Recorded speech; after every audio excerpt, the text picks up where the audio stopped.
Good evening, all. Welcome to this week's midweek geek. I look, look, beard gone, got too warm. I forgot to post the link in the stream invite bit in the Discord, and I was sat here wondering why nobody had popped in like they normally do, bright and early. But hey ho. I was wondering, maybe he had a fart he couldn't trust, and that's why he's not posted it. Well, yeah, that often happens. That often happens, but no, I just forgot to post the link because I'm stupid. So I am joined by Iman, Intellectual Quandary, and I don't know Hello. if anybody else is popping in. People are welcome to pop by, have a nice, pleasant chat. Hopefully, about 3 hours. You just got the notification. I did. I put the notification out at about 6 hours ago.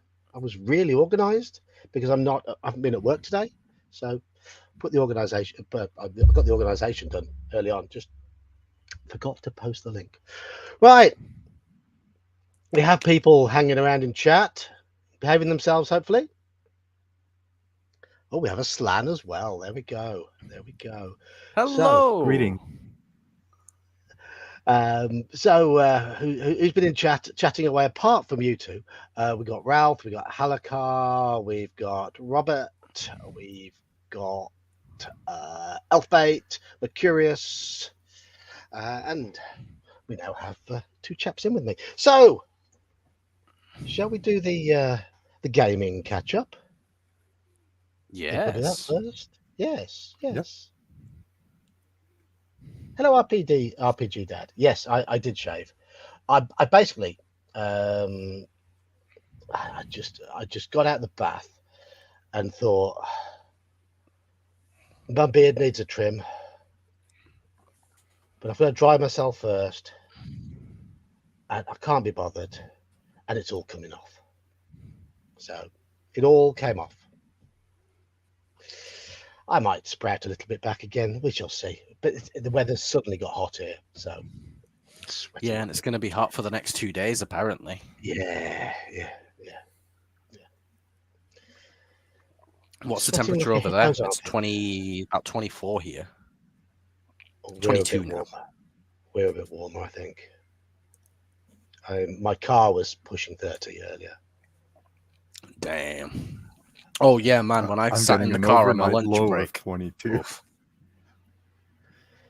Low of 22. Oh god. Yeah. Do you have? It's a low of 22. It's a little bit higher now, but they have really hot summers and really cold winters, don't they? Yeah. Do you have aircon though, Slan? Typically in your places. I have a heat pump, which helps because like today was a day where it was raining, but then between the showers, the sun comes out and evaporates all the water, so it's super humid and muggy. I've got a fan. That's all I've got. See that there? Yeah. There is a fan. So that's why my video was quiet earlier, because I tried my really sort of close-up microphone. I had to boost the sound to maximum, and then when the stupid advert at the end of the video kicked in, I nearly had a heart attack. I have processed. I've found how to boost the amplitude of the sound in the video editor that I use. Mm-hmm. It does generate a bit of a hiss in the background because I think it is picking up the fan noise too. But it's the only way to do it. So, yeah, but I can't have that. I was recording something the other day and I was trying to grip the mouse. My hand was just falling off it because I was just so wet and slippy. There's a name I haven't seen for a while. Hey, Mac. Hello, Mac. So, yeah, I have reprocessed the video. I will upload it after the stream later. So, hopefully those who couldn't hear properly will be able to hear now. Have you fixed it? It should be, but it's not ideal. It's not ideal. Good thing I haven't checked it out yet then. Well, the problem is it's with the recording software. I use 3 pieces of recording software to do my various bits and bobs. I use Audacity for the the book readings, I use OBS for live play, gameplay, that sort of thing, and when I stream gameplay. And I use something called Debut for when I'm reading through magazines, because you can grab a certain part of the screen really easily to focus on and move it around really easily. So I can cut out all the bits around the edge of PDFs without any hassle. It's all done before I even start recording. But the problem is Debut doesn't have a microphone boost in it. The other two do. And the other two, I boost my best recording microphone by 20 decibels, which makes it, and it still doesn't pick up on the background noise very much. But I couldn't do it in Debut. Oh well. Thank you, Mercurius. Bits and bobs. It's proper English, indeed. Mm-hmm. That was gifted to Best Shark Ever. The best shark ever? Mm. Okay. I feel like I recognize the name, but not from chat. Maybe they got a membership before. I think Maybe they have. I think they've said hello on a Friday one before. It's not a name I recognize, but No. I see anyway. He made you a mod as well, Slan. Yes, I thought I added 2 more mods today, and they've both joined me on the stream tonight. Mm-hmm. I just commented on the stream before it went live, like I usually do, and I noticed my name was Blue. I was like, "What?" Oh, yeah, I just noticed it now. Yes, so yeah, you are officially spanners. Uh-huh. The Americans would say wrenches. Wrenches, yes. Yeah. Right, we have a complete newcomer waving at me in the behind in the chat, and I'd like everybody to welcome Ralph. Hello. Greetings. Good evening, It's gentlemen, Ralph! and everybody else. Hello. And there we have. How's it there going? We have one. There we have one of the finest accents in the British Isles. Hang on. With Scotsman. The beard to go with it. Absolutely. Hello. Well, welcome to the stream for the first time. Mm-hmm. Thanks very much. So good to have you, mate.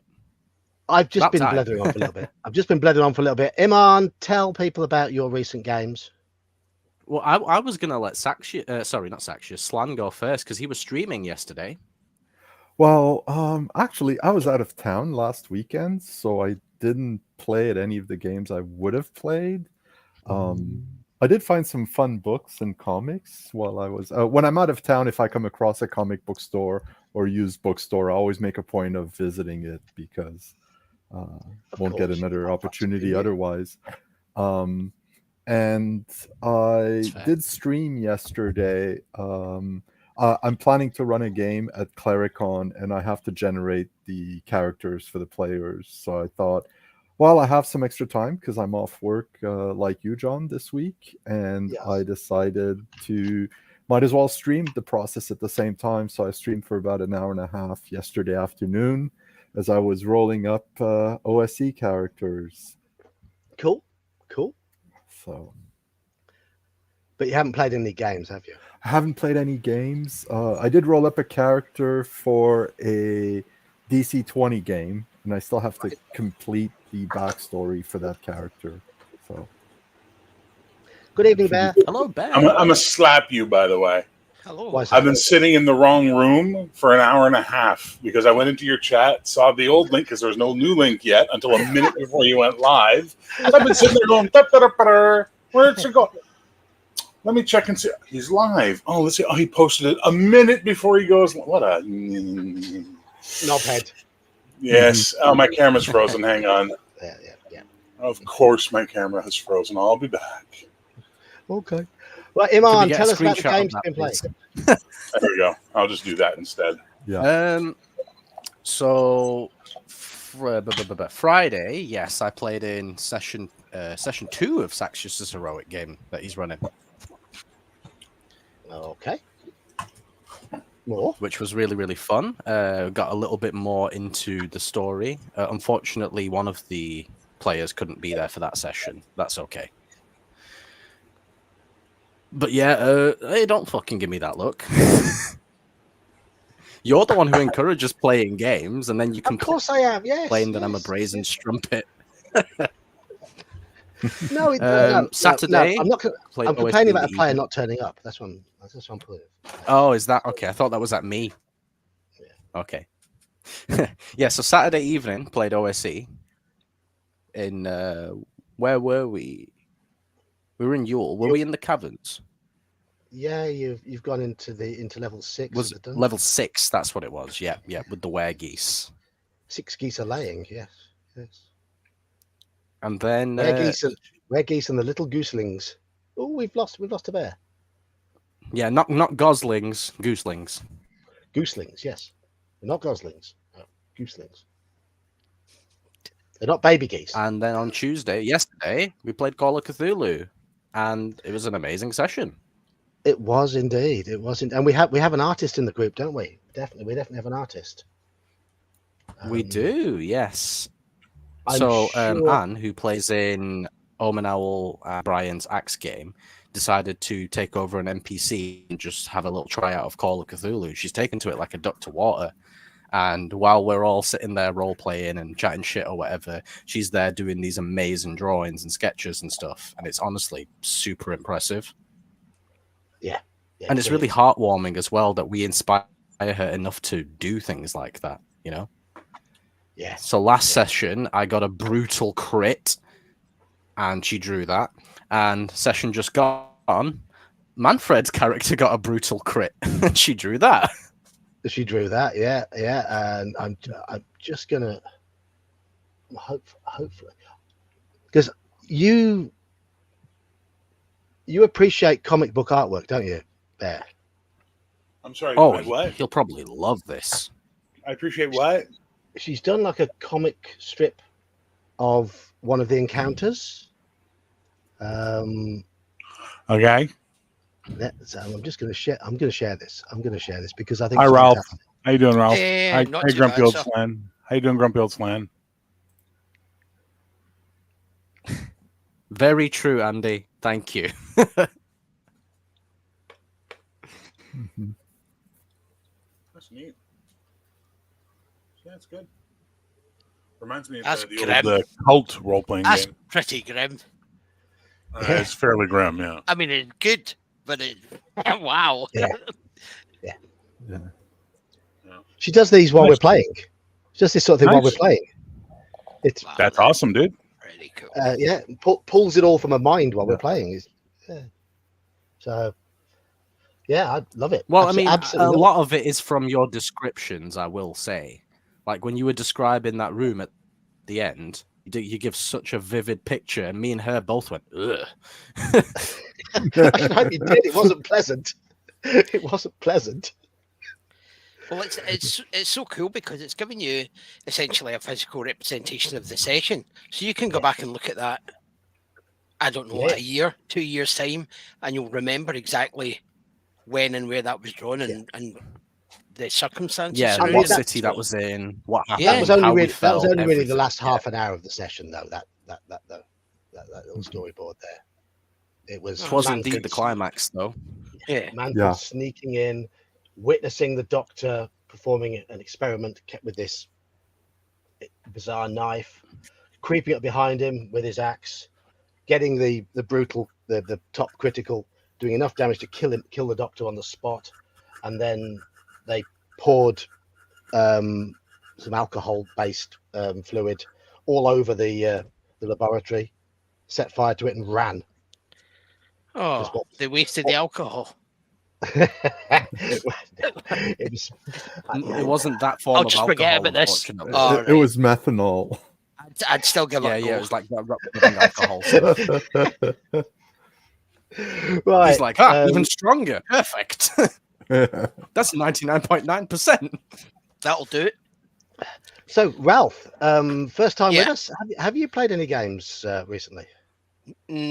Not with you guys or any of you guys. I have 2 games. One game that's a regular weekly game, and then a second game that's kind of when the moons come into conjunction and we can all get a bit of time. So it's usually like kind of once a month. That's a first edition AD&D game. And I do run the weekly game at the moment has been 5e, unfortunately, because that's what the guys want to play. But after talking last week about we were talking about designers of RPGs and stuff, and I talked about Bill doing the West End Star Wars stuff. I suggested if they wanted to take a wee small break from D&D, just try and play something different, get the guys introduced to a different rule system, and just try something new. You know, everybody's kind of got this 5e blinkers on where that's all they want to play, especially I know a lot of younger players because that's what they've been introduced to and that's what they know. And but the good thing about Star Wars is that almost everybody knows the Star Wars universe and the kind of the planets and the ideas behind it all. So we rolled up some characters, kind of had I don't really like using the word session 0, but we had a session 0 where we rolled up the characters, and I'm going to run them through Tatooine Manhunt, which is the classic starting adventure for them. If you guys will just excuse me for 1 second, there's somebody at the door. Excuse me 1 second. Good timing. I know. No Hang worries. on. Bear, how's your week What? been? How's your week been, fella? Dude, it's the last day of my reading month, so that's nice. Next week, next week I start running games again, so that'll be fun. And let's see, I got my Heroic Friday night game is coming back. I've got a Monday night game. I don't know what it's going to be yet. Haven't decided. That group's more of a we don't care what we play. We're just happy we're all playing together kind of group. And then I might be doing this thing with some YouTubers once a month. I don't know. It's In about 2 weeks, a week and a half from now? pretty boring shit from what I hear. People don't like it. So, what are you going to do? But, it's there. It's something to kill the time once a month, right? I've heard they're a crap group. I've heard they're a crap group. Crap. Absolute worst role players you'll ever see. The GM is a fucking joke. Like, just horrible. Just doesn't use the rules, gives the players plot armor, is making it all up as he and goes all the along. players keep trying to hog the spotlight for themselves. Oh my god, it's crazy! Like, and they're unsupportive of each other. It's just the worst group I've ever run. I mean, he's ever run because it's certainly not me. I started working on a little side project now that Heroic's in the oven, or in the kitchen, I should say. I started working on a little side project where I'm taking the old FASA Trek and the Last Unicorn Games Trek, and I'm sort of bringing the two together to make my own sort of Star Trek house system. So that's quite entertaining. I've been having a lot of fun with that. And, that's about it. There have been setbacks with Heroic that have been met by absolute legends who have stepped up and filled the vacant holes that people who committed and then backed out of their commitments did. And I think ultimately, at the end of the day, not to speak ill of those who bailed, this was fate and destiny making sure that the people who were supposed to be doing these things in the first place are now there doing them. So it's working out perfectly. Good. And I got a new coffee machine, just came, because my old coffee machine, I dropped the reservoir 2 or 3 times, and now there's a crack in it that if I put more than a cup of water in it, it leaks everywhere. So it's like, oh no! I guess that's a sign to get a new coffee maker. So my new coffee maker arrived, as well as 2 eBay packages I'll be doing an unboxing video on later. Good. Nice. Well, I had a delivery of Reaper Bones 6 that I backed about 2 years ago. Nice. It's not the most impressive Reaper Bones. I mean, it's nowhere near as good as 4 or 5 was. Probably won't back the next one. And besides, I've got tons of things to paint now. So Pile of shame. yeah. It's where's my box of bones? Here it is. That's my box of bones. Oh, nice. I get a drink. I'll be right back. It's literally a box of bones. Okay. It is. I mean, some of them are half decent. I feel shame painting that, but I bought them to paint. I don't use them. I just paint them and build things on them. But now I've got better glasses, I can do that. But gotta get back into the habit of it. Back into that Did you pile of see the thing that opportunity. Andy posted in the Discord in the Just Paint thing? Yeah. Oh, he did 2 nice little paintings, 2 little miniatures. I'll have to have a look. So yeah, last night we played Call of Cthulhu. It was a lot of fun. I like the fact that as a group you've all slowed down and there's a lot more interplay and interaction and a lot more thought about what's going wrong with your characters' minds now, because a number of you have got issues. I think that's really good. I mean, speaking from my own perspective, I was a fairly novice role player, whereas now I consider myself at least somewhat experienced. Yeah, I mean, you've been playing a couple of times a week now for at least this year, The and better before part that you were of playing on and off. 6-7 months, yeah. Yeah, and it's been constant Call of Cthulhu's, and Call of Cthulhu is a heavy role playing game. So yes, it's brought you your role playing style out of its shell, which is good. Yes.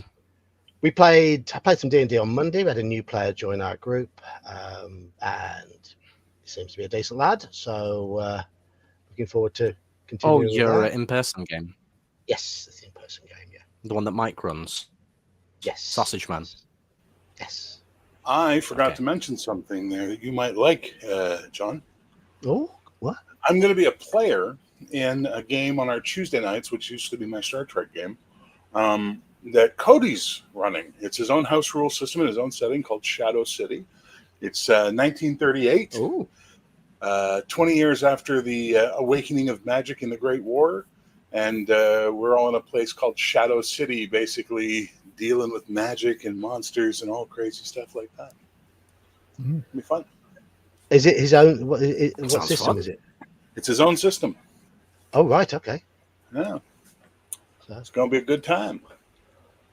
Is that going to be completely streamed? homebrew, or did he take inspiration from something? It's his own system. We're playtesting it. He's got a home group playtesting it. So, yeah. Amazing.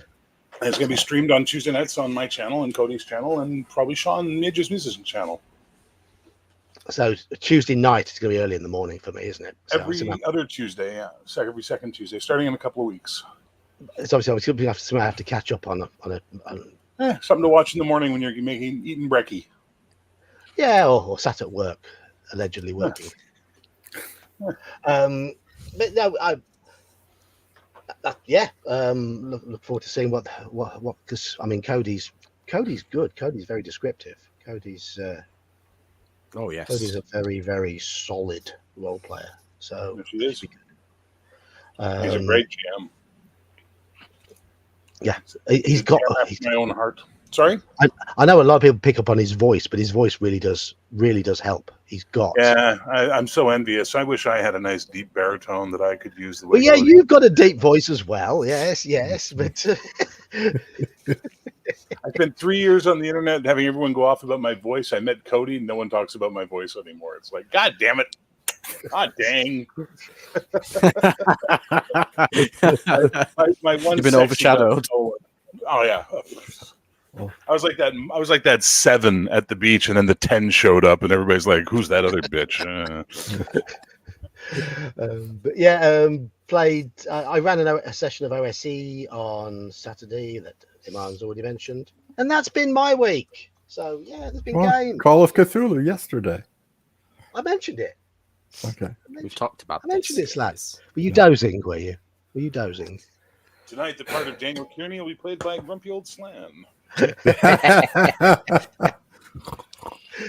Right, so I've got a topic for tonight, and it is one of gaming etiquette. Etiquette.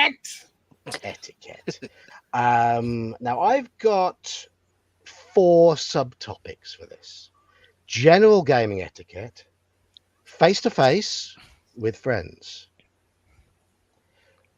online, and face-to-face with strangers, either in a shop or at a convention.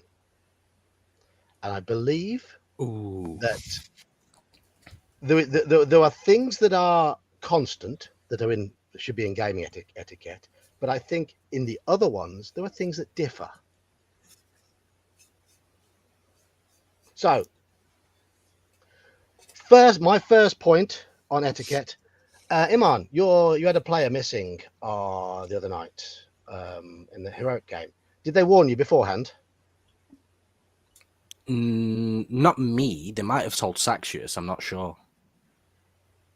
Because the first thing I've got here is communicate regarding attendance or time if you're going to be late. People do not mind if you're late if you have messaged beforehand, as in a few hours beforehand, to say I might be stuck at work for half an hour. I'll get in when I can, as long as it's not every single time.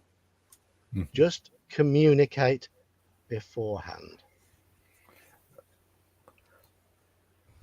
And I fully agree, but I think there is a fungibility factor, which is if I communicate to you a half hour before the game saying, I'm stuck on my way home from work, there was an accident, blah, blah. Like you're willing to take a more last minute warning if it's a last minute occurrence. And, if something's out of their people control. should try as soon as possible to let the rest of the group know if they're not going to make it. Yes, yeah, of course. You've got to use a little bit of common sense in there. For example, if I'm driving to my game on a Monday and I'm involved in an accident, I'm not going to phone the gaming group first. Outrageous behaviour. That's outrageous. What do you mean? It's going to be police and insurance company first. Yeah. But then it's the gaming group. Oh, by the way, I'm currently parked up on the Black Country route, and my car isn't going any further. And the gaming group will more than likely say, "What you calling us for, you muppet? Call the police, call the insurance." I'll be like, if they're a reasonable group. Yeah, I already have. Yeah. But no, be respectful of everybody else in the group regarding whether you turn up or not, or whether you turn up on time or not. Just try to let people know. That works for face-to-face games, convention games. Convention games will start without you.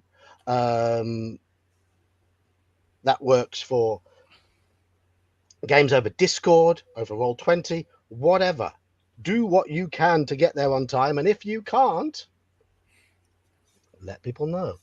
For your club, have dice. We have a forum, and each week there's a thread for a particular week where people are meant to post they can't make it. Yeah. Here, I do wish Discord was a little less buggy when it comes to the event schedule, because moving from GMT to British Summertime completely screwed it up. And when I try to adjust events, if the scheduling changes for any reason, then the bit where you click on to start the game or whatever doesn't work properly. It is a pain. It is a pain. But do your best. Just try. My best friend was so famous for being late to games no matter what. We just accepted it. It was just like, Mike's going to be late. One day, Mike was 24 hours late for a game. He showed up on Sunday, and I'm like, what are you doing here? He goes, we're playing today. I went, no, man, that was yesterday at noon, not today at noon. You are a day late, my friend. Oh, shit, sorry. It's just the way he is. I have a friend who once drove Would down you look to at New that, York John? He's called Mike. Hold on. Yeah, I'm about to say that Slan joke. You got Slan? I have a friend who drove down to New York. That's about an 8-hour drive for a convention. And when he arrived, he realized he was a week early. Oh, yeah. Oops. But it's just okay. This was way back in the days where pre-internet days. So yeah.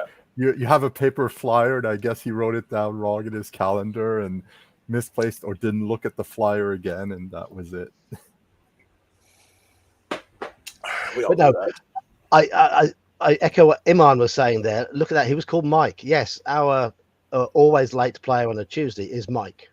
Mm-hmm. But fair play to him. Well, actually, yesterday he showed up like 30 seconds before you. Yeah. So he was on time. But no, normally on a Monday he'll tell me if he's working away. And if he's bear in mind he finishes work at 6. He often works an hour from home, and we start at 7:30, so it can be a bit of a rush.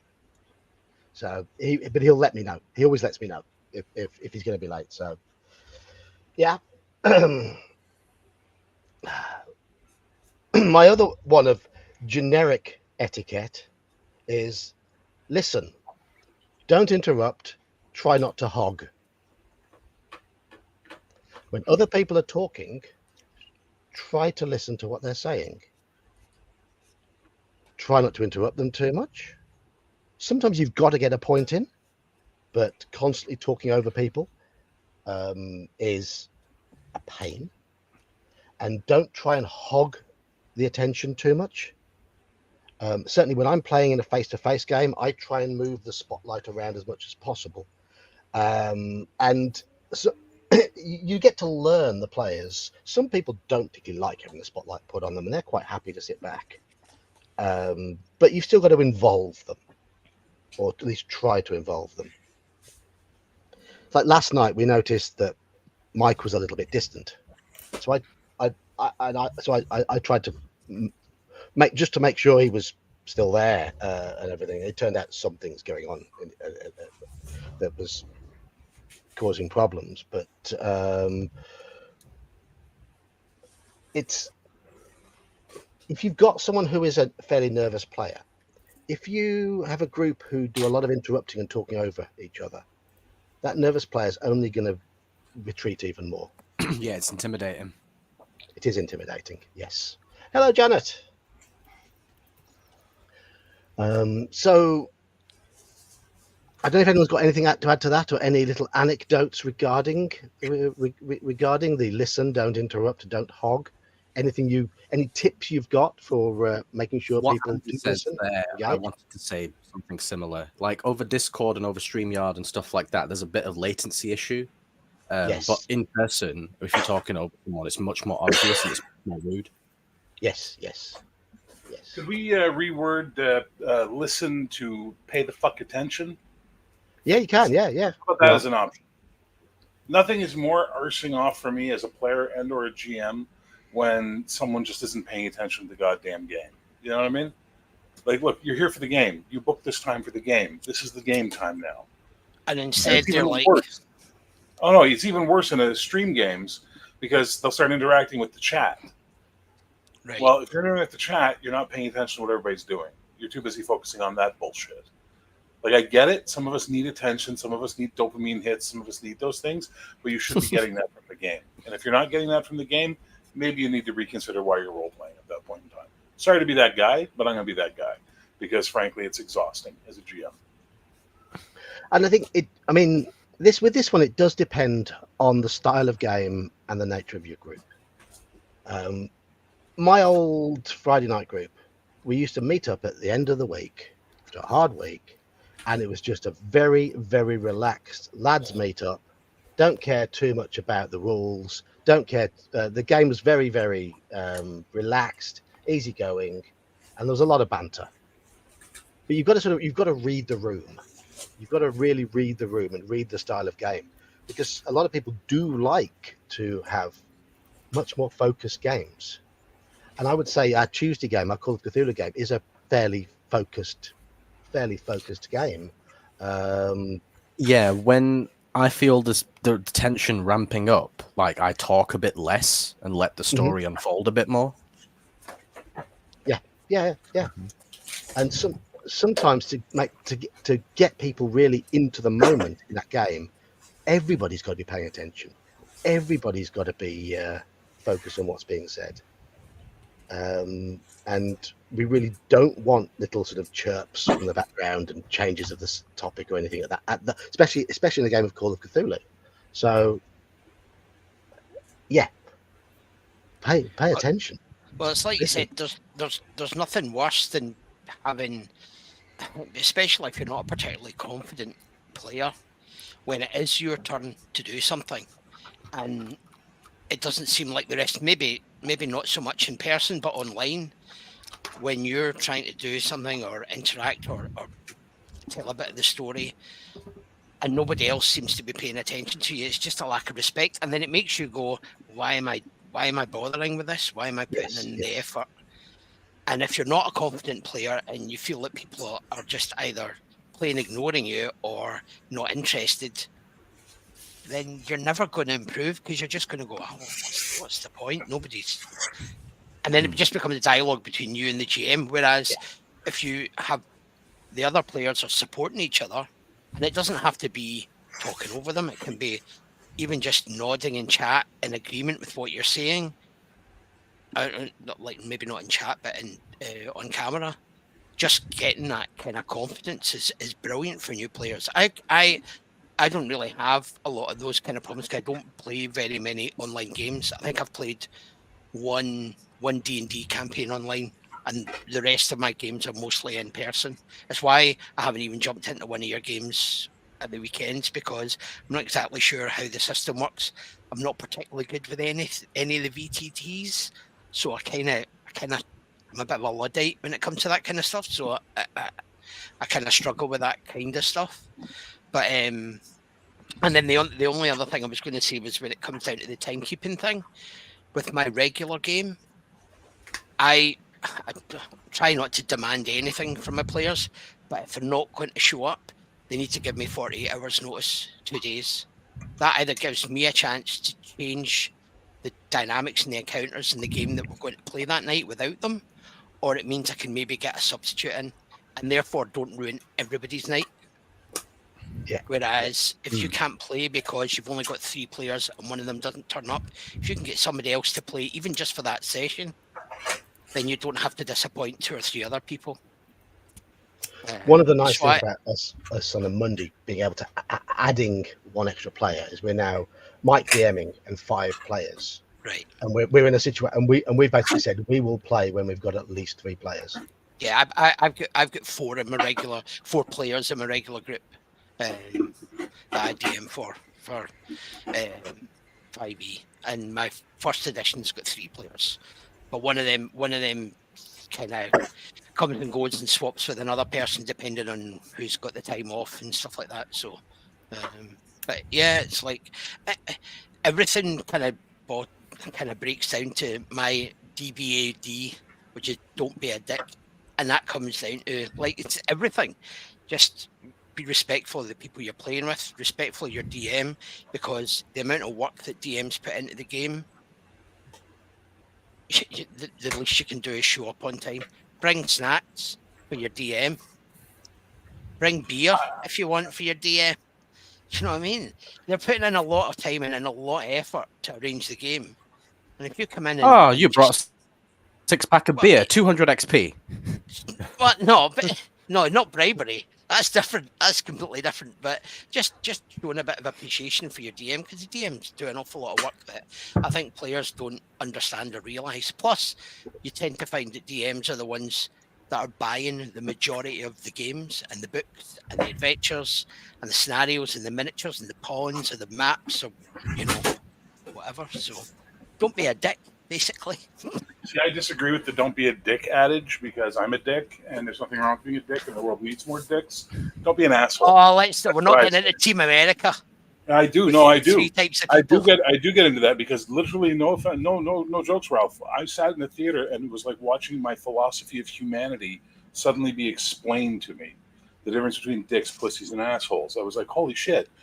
Amazing. And that's why I think this one of our biggest problems we have right now is that people have decided dicks are the issue and assholes aren't, and it's the assholes who let that rule get into place.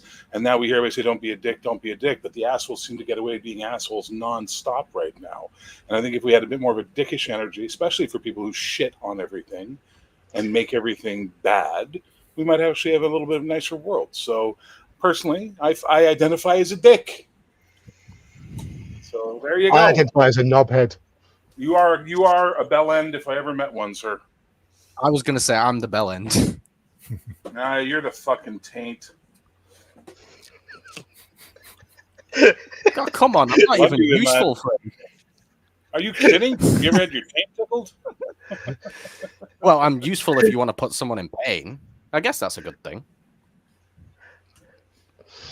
Right. So, But that said, everything Ralph said is valid. Just Yeah. replace the word dick with shithead. I just want to quickly go back to something that Andy said about Discord. If it had a feature of like holding up a virtual hand to indicate that someone wanted to say something, that would be very helpful. Yes. It would. And something else he did mention is, yes, there is sometimes a latency issue on Discord. Andy's had an issue recently where his microphone doesn't pick up when he starts speaking, so we often miss what he's saying, which has become frustrating for him. And obviously, if you can't hear him, other people will start talking, so it's more likely people will talk over him. We were playing on Sunday night, and Nosorian was having all manner of synchronization issues.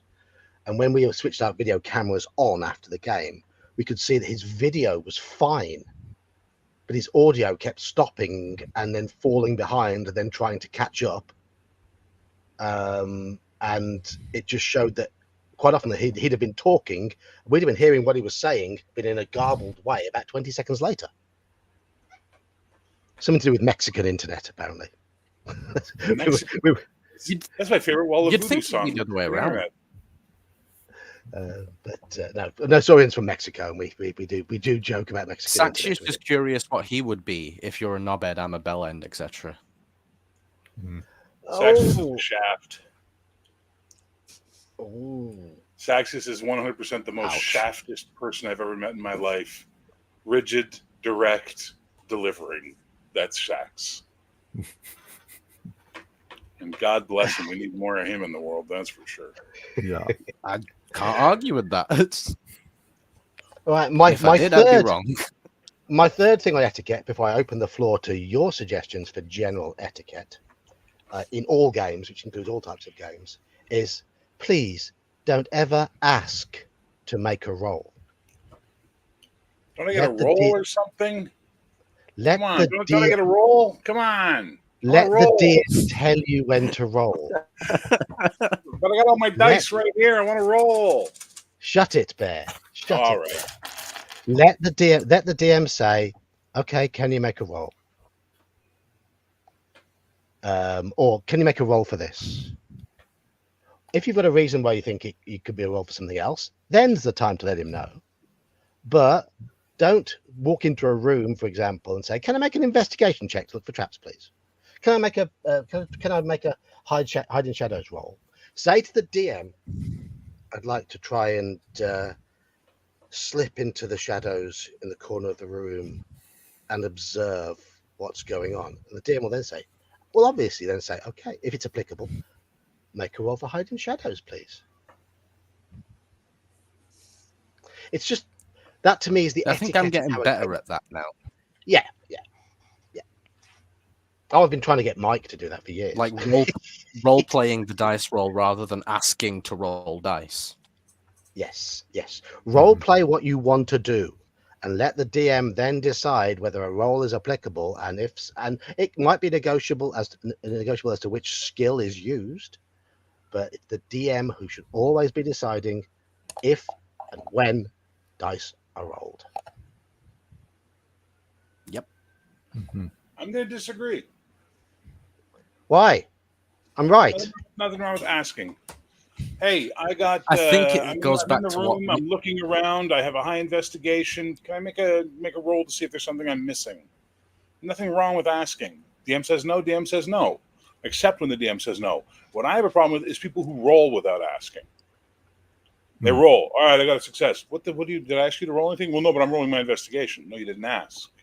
That's where I would draw the line. But that's me. Also, I think everybody agrees with you too much, John. So I've decided my new persona on your chat is going to be I'm going to say because too much sense. There's one thing Hang on, Grumpy. What'd you say, John? Is that because I talk too much sense? Yes, that's absolutely what it is. All right, Slan. Sorry, he's talking bullshit. No, it's so okay. never mind. I was going to say, I'm one of those annoying players who will occasionally roll without asking the DM or even telling him what I roll for, because it is my way to decide what my character will do or how or some, inconsequential action will go. So, for example, at Clericon last year, I played a rather clumsy character, and I was investigating some bodies lying on slabs of stone, and they were wrapped in cloth like mummies. And I said, well, I look closely at them while holding a torch, and I rolled to see if by accident the torch would light up the cloth wrapping the body.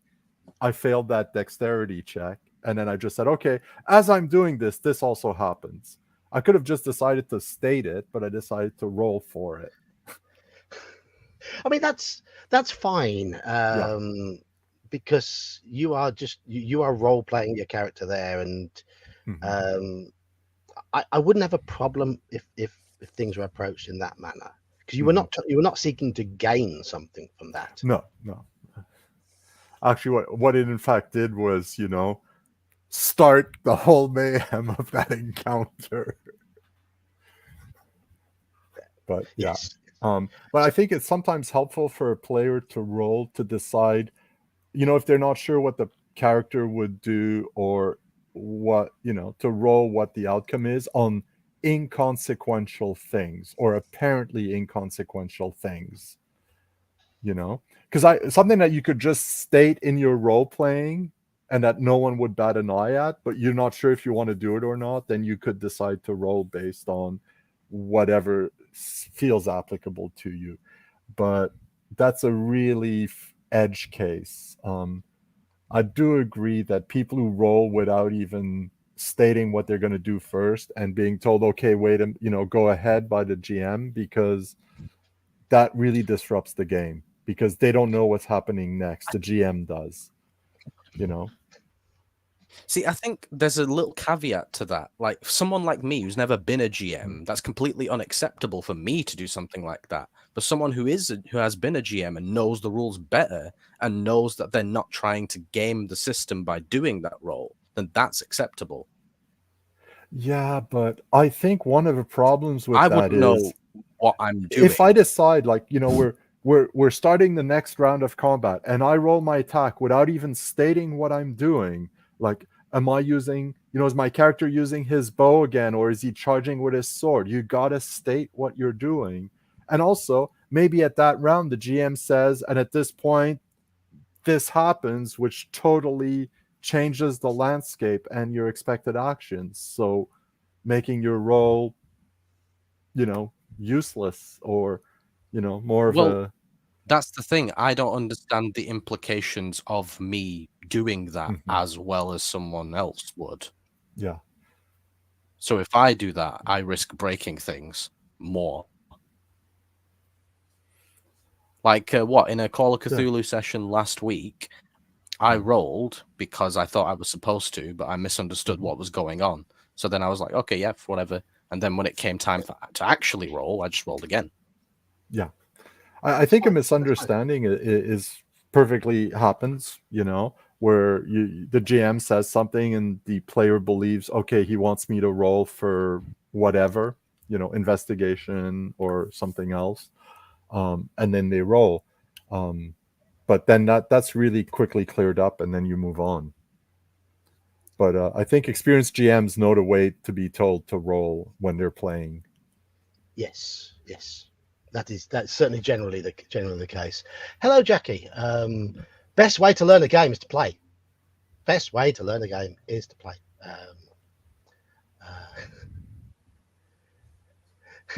Oh, right. So you're one of Janet's players. So, Okay. So Janet's wrestling with your knowledge then. Well, Jackie's in good hands. Yes. I mean, I've had some of my best games with brand new players who don't know the rules, but they tend to be face-to-face ones. And you don't play, Jackie. Oh, fair enough. Well, you learn the way to learn is to play. But some of the best games I've ever had have been with players who don't know the rules. They don't try to game the system. They don't know any of the mechanics. They just ask me ask me to describe the situation, or I describe the situation, and then they tell me what they're doing, and then I tell them if they need to roll. And I don't even tell them off after time what they're rolling for, or what they need to beat. It's just like, can you just roll me a 20-sided dice, please? What have you got? 9. Okay, no problem. and Yeah, and especially when they have no idea what the numbers mean. exactly. You get some of the best play out of that. Well, I think for a lot of new players, when you turn around, when they begin to realise what a role-playing game is, the fact that it doesn't have the boundaries that a computer game does or a board game does. It's literally, what do you want to do? And when you give somebody who's maybe not played a system before or not played a game before, they'll go, what, I can do anything? And that I've had a new player say that to me. What do you mean? And I'm like, well, what do you want to do in the middle of this city? Where do you want to go?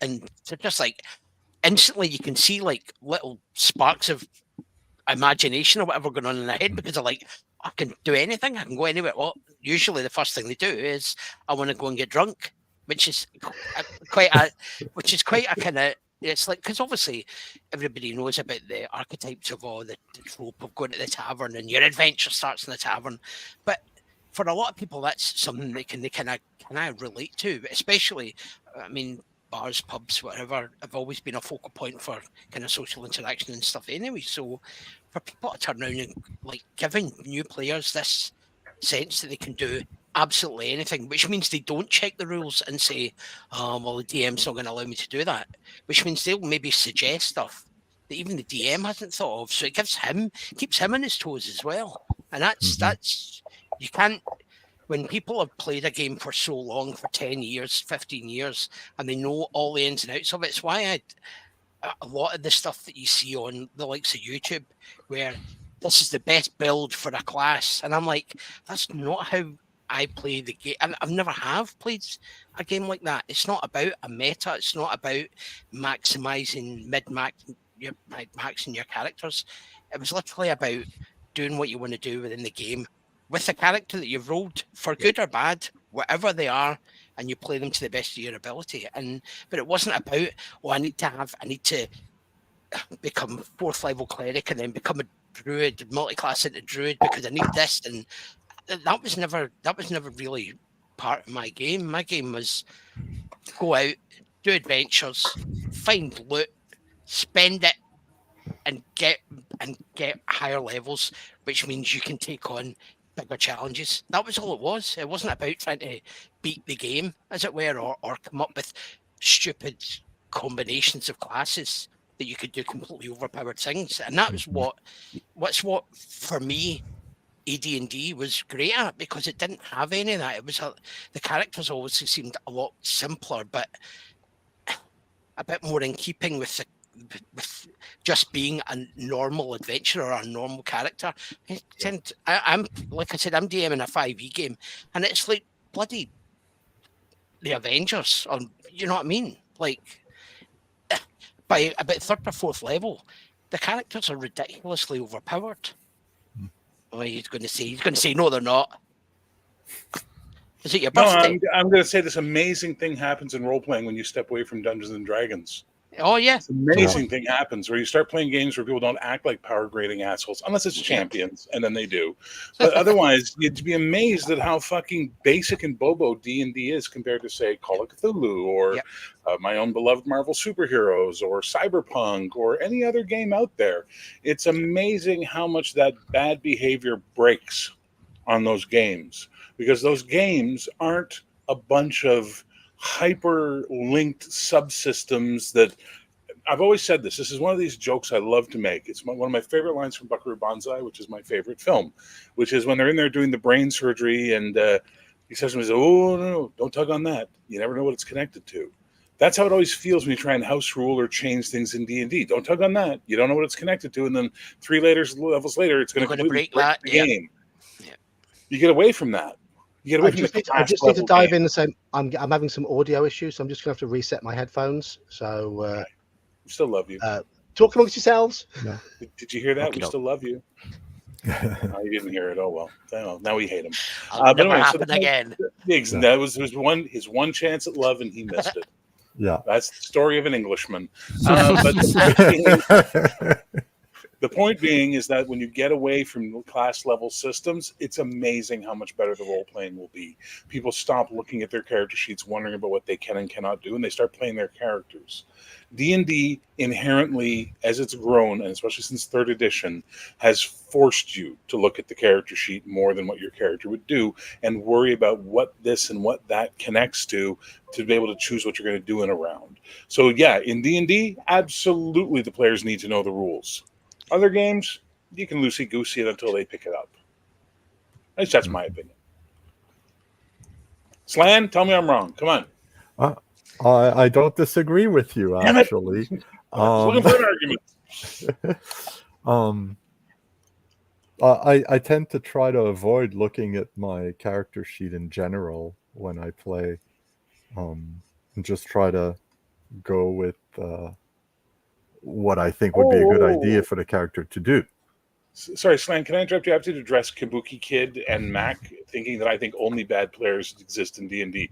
Horseshit. Bad players exist in every game. The worst players are in D&D is my point. And I say that having played that game for well over 30 years. Now, I'm sorry. Apologize for that, Slan. That's okay. Accuse me of the crimes I commit and copy the things I say, not what you think I said or you think I did, please. I just want to add a bit to what Ralph was saying. Is one of the at least way back in the day, one of the big challenges I had in explaining D&D and Gamma World, which were the 2 games I played at the time, to people, was always, how do you win? And getting that out of people, like, this is not a zero-sum game where there's a winner and a loser. We're just like, that was really hard to come across. I think it's a little bit easier these days because back then, computer games were very different than they are today. And so people are a little bit more used to this continuing storyline thing. And also for board games, we have cooperative games. I'm thinking of Forbidden Island and Pandemic and stuff like that, which a lot of people have played. So they've now been exposed to the idea of a game where there can be there's not necessarily a winner and a loser. And that's not necessarily the aim of the game. Because that was always a big thing. And as far as min-maxing characters, I'm just going to say Lutz for the win. That's my cleric character in the OSE game. The man has 4 strength, 4 intelligence, 15 wisdom. He's a cleric. But it Lutz means for klutz. Oh, yeah. It almost creates more opportunities for being able to role play that character if he's Oh, yeah, got 4 strength. I love role role-playing that guy. I love role-playing that guy. He's a lot of fun to play. Partly because his other stats are also crap. He's only got 1 good stat, and it's his wisdom. So,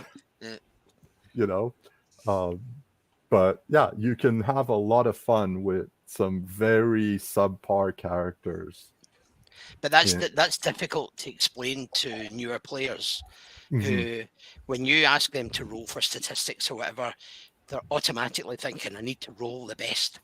And of course they are. Of course. That's what they're taught. And it's not their fault, because role-playing games don't teach that. They bring some other stuff, right? Yeah. And that's what Slan was saying, that in an RPG, though, it's not about winning the game. There isn't a winning the game kind of thing. And there's maybe winning the adventure, or not winning, but beating the adventure. But getting new players away from this. How do you win Dungeons and Dragons? You don't, how do you?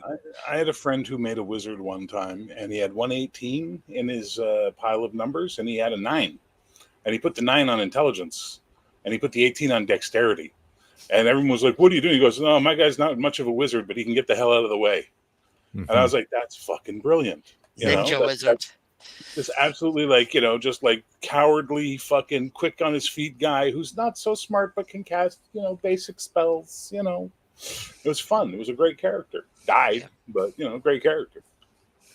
Yeah. So, and I agree with what Mac just said. As long as the group and the GM are fun to be with, and that's the point of it all. It's not that I've had bad experiences in D&D, despite what Kabuki Kid wants to think with her psychoanalysis of me. It boils down to I have just seen so many bad players in D&D over the years, and I've been played coast to coast in Canada. I played from Vancouver to Montreal and all stops in between, and I've never seen so many min-maxers and power gamers as I do in Dungeons and Dragons. It's where I see the most of that behavior. And the people who tend to shit on other games when they play them are those people, the power gamers, those people that want all that stuff. And they get mad when the system that they're playing that isn't D&D doesn't give them what they want, which is that exploitable set of sub-rules and connections and feats and this and that and the other thing. Yeah, they also love GURPS. Oh my God, they tend to be like mega for GURPS or hero system because they can just tweak that, to their heart's content. The point buy thing, which I really am not that fond of in general. I'm indifferent on it. I just don't play D&D anymore. I have no interest in D&D anymore. I love fantasy, but there are better and other systems out there for the kind of fantasy I like. D&D is a very specific type of fantasy as far as I'm concerned, and I outgrew it in the 90s. I came back a little bit for 3rd edition and hated it, and then spent about 10 years looking at all these other different fantasy systems to try and find one that could scratch the itch. And ultimately, at the end of the day, the only one I ever found that scratches the itch for me is the basic role-playing system. It does fantasy the way I like doing fantasy.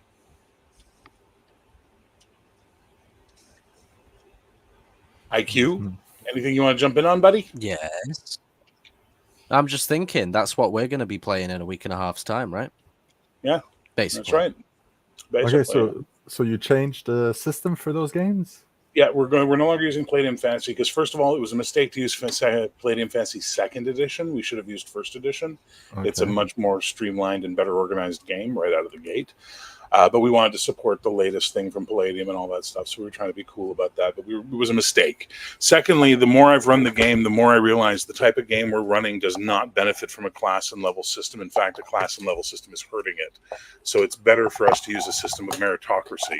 And that's one of the things I like about the basic role-playing game is that it's a meritocratic game system. Call of Cthulhu, RuneQuest, what have you. The character's merit carries them through. Their character's skill and ability will carry them through when it comes to rolling those dice. And I think that's a much better way than worrying about class abilities and stuff like that. Mm-hmm. I'm looking forward to it. Yeah, that's going to be I know fun it'll be to easier watch. for me.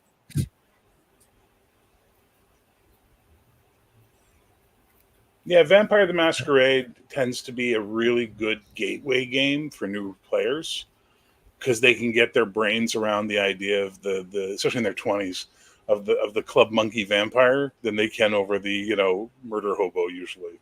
Yeah, it's kind of it's a game I've seen between LARP and tabletop vampire. I've seen more new players brought into the hobby over the years via that route than via D&D or any other game really.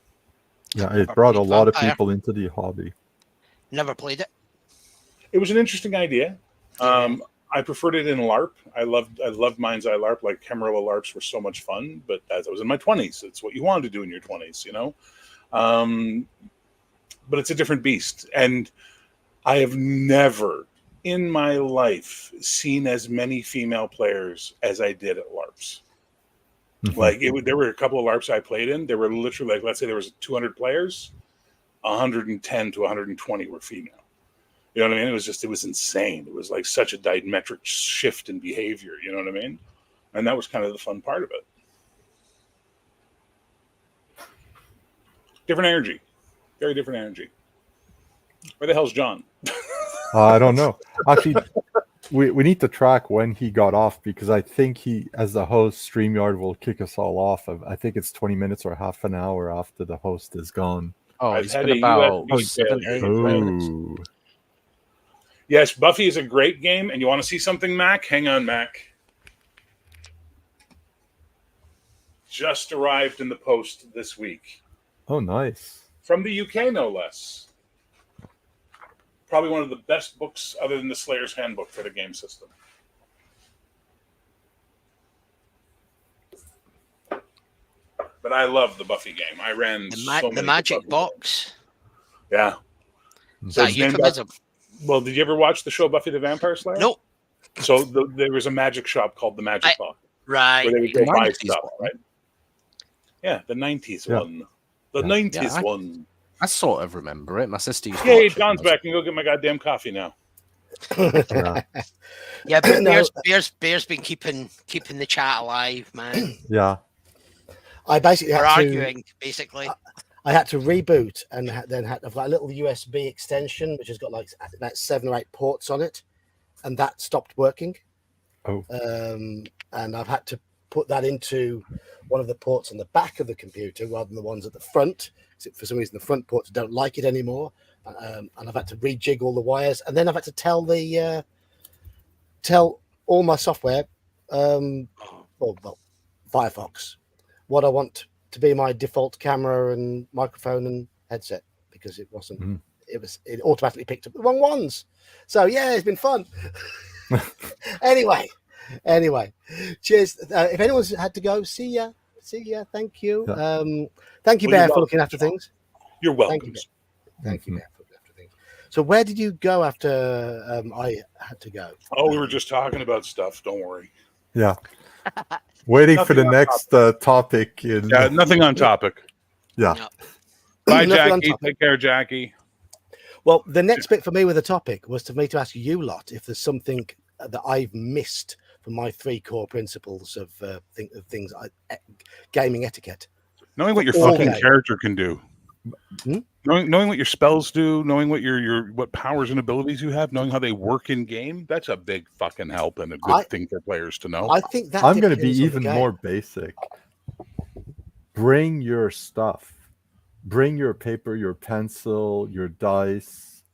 You know, if you're a first-time gamer, you're totally, I expect if I have a new gamer who's never played before, I will supply him with stuff, and I'll mention, like, if you decide to continue, try and bring your own stuff. Bring your character sheet. Every once in a while, rewrite your character sheet. It'll help you make you more familiar with it, but it'll be a clean character sheet, which will be easier for you to read and keep track of what you can and cannot do. I'm just going to mention, I'm in 2 minds. I think it depends on the game, whether you need the players to really know the mechanics or not. No, not the mechanics. Know what their fucking characters can do.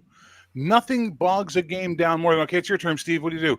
Oh, I'm going to cast a spell. What does the spell do? Yeah. Let me read the book. Hang on. Well, let me come in here though. I've run Tomb of Horrors twice. It's a very different dungeon to normal. I use the same characters for both groups. The first group had 5 players and used 5 characters. I then removed one of the characters for the group of 4. The group of 5 were experienced gamers, played a lot of AD&D, played a lot of 5e, a lot of Call of Cthulhu, various other games as well. The second group had only come to D&D recently and had never played AD&D before. The second group, who didn't know their character mechanics, didn't know the game mechanics, had never played the system before, I threw them straight into Tomb of Horrors. They got further. They got further through that dungeon than the experienced group did, who knew what all the spell descriptions were. Was that because they were thinking outside of the box when it came to Correctly. that particular dungeon? Because that Correctly. dungeon's not. Yeah. Yeah, you have to. Correct. Yeah. It rewards, like you said in your review of it, it rewards caution, it rewards, and new players, putting them in a kind of dungeon scenario, they're going to be fully aware that anything at any time could kill them, especially if they've traps in a dungeon and things like that. If they've watched any kind of films that have that kind of scenario in it, then they know. So that instead of trying to use what's on their character sheets, they were trying to use. They were, yeah. One of my favorite moments in the history of playing the accursed D&D was back when we first started, and a buddy of mine saw a white dragon. He was reasoning out loud what he was going to do, and he's like, "It's white. Must be a good dragon because white is good, and black is evil, and that's how it works." So I'm not gonna shoot an arrow. I'm gonna throw a rock at it. That ended about as well as you could expect.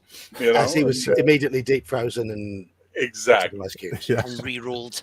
He was flash frozen and instantaneously turned into powdered coffee. Right, so I've now got my etiquette at a table. Now, I'm assuming it's a table with people you know here, right? The ones I've got here, any physical table, personal hygiene. It matters. Yes, I have a habit of farting a lot when I eat the wrong food. My mates are okay with that. they know. They know. Apart from that, I don't smell. And that's At least so far as anyone's told you, right? Well far as done. I Well done. yeah. I don't smell. Well done. Yeah. So yes, personal hygiene is a must. Be careful with food and drink. Yeah, don't bring a chicken parm to a game. You know what I mean? Parmesan has an odor. Don't bring stinky food to the game. I'm thinking of smeary food. Yeah, that too. Yeah. Sticky food. Yeah. Smeary food. Yes. Yeah. And I've also got here, keep background noise and distractions to a minimum. No phones at the table. Minimal phones at the table. Minimal. Like they're for emergencies, but they shouldn't Basically, be yes. there as a distraction. Yes. If I could get that Monday night group to, there's one player who keeps his character sheet on his phone, and we rib him for it. It doesn't slow him down. It doesn't slow down anymore. It used to, but the rest of us use dice, pencils, paper. Those are my three key things for the for general etiquette at a table with your mates, and I would say they carry over to a shop or convention environment. I've sat at conventions with people, and Tori, it does need to be said to some people.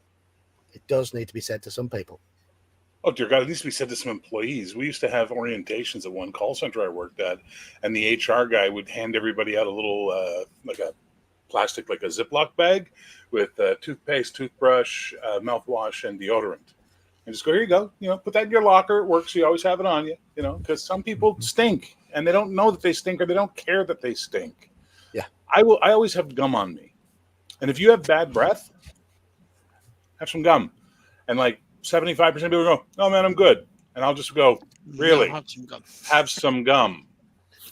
And they usually get the message at that point in time, because I would want you to tell me. If I was stinky, I would want you to tell me so I could do something about it, and not just walk around being the stinky guy. Yeah, because you don't want to be known as Mr. Stinky behind your back.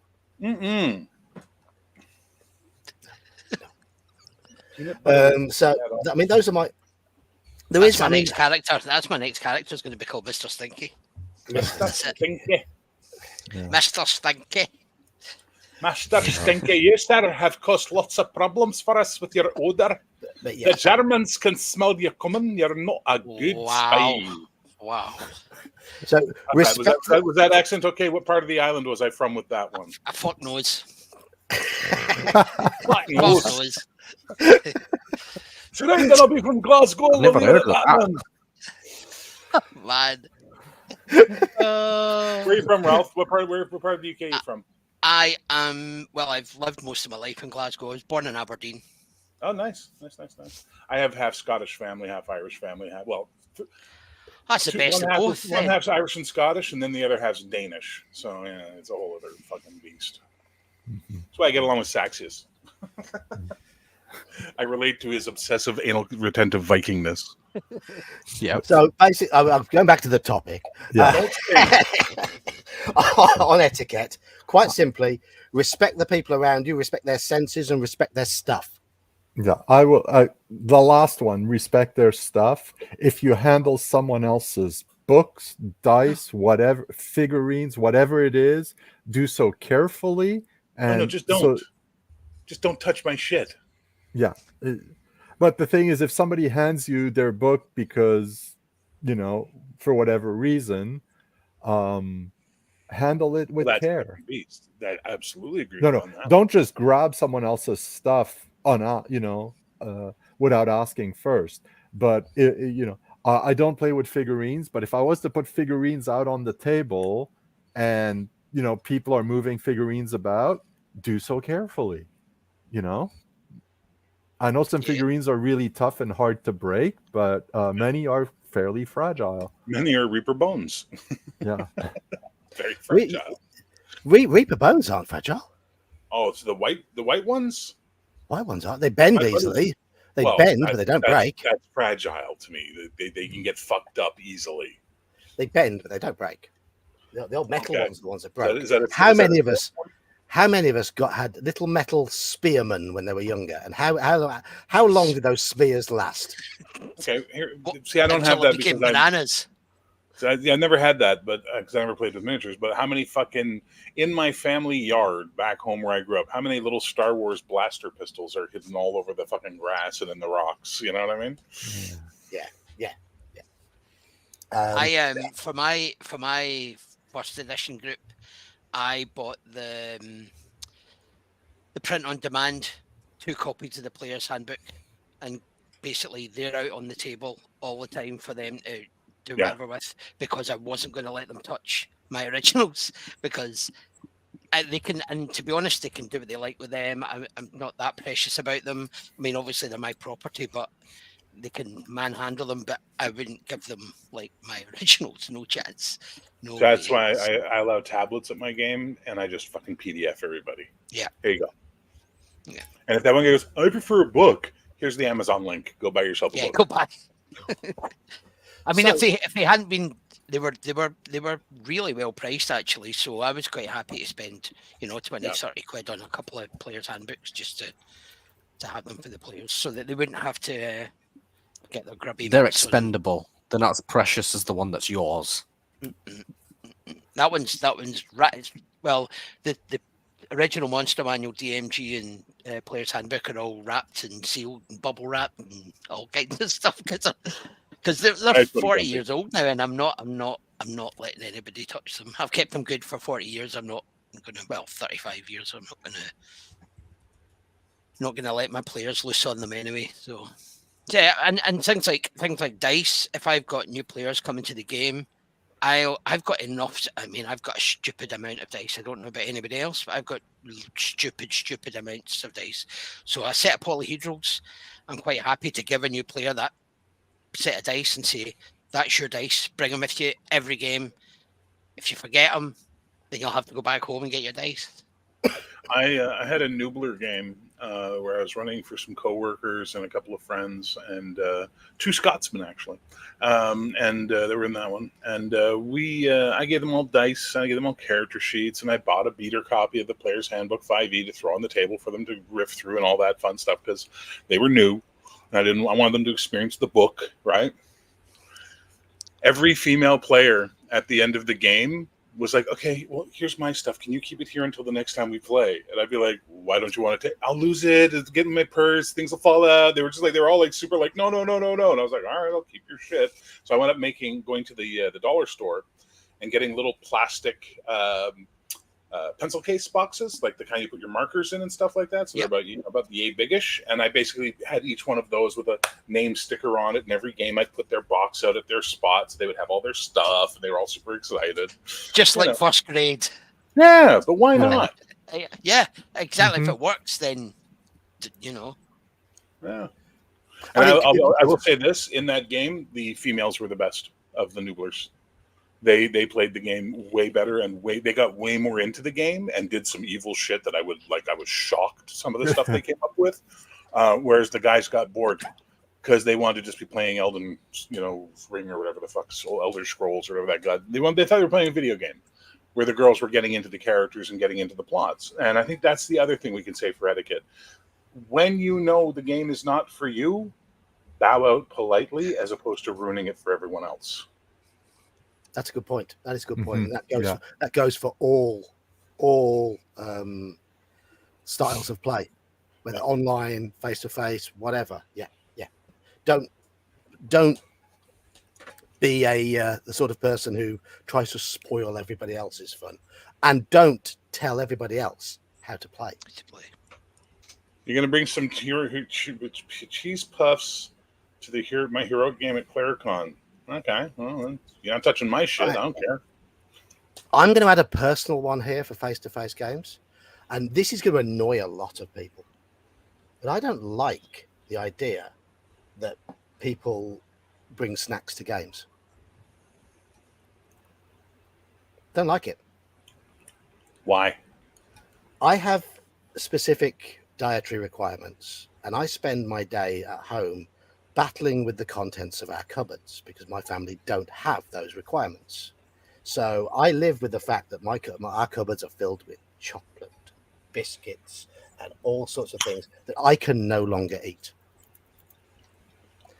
When I go to a game, I will have made sure I've eaten before I've gone, my own food. I then do not want food placed in front of me that is likely to remind me of the fact that it's food that I can't eat. I never knew you had this snowflake side of you.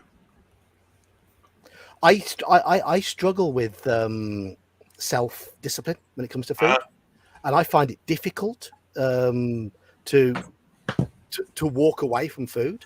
Yeah. Even if I know it's bad for me.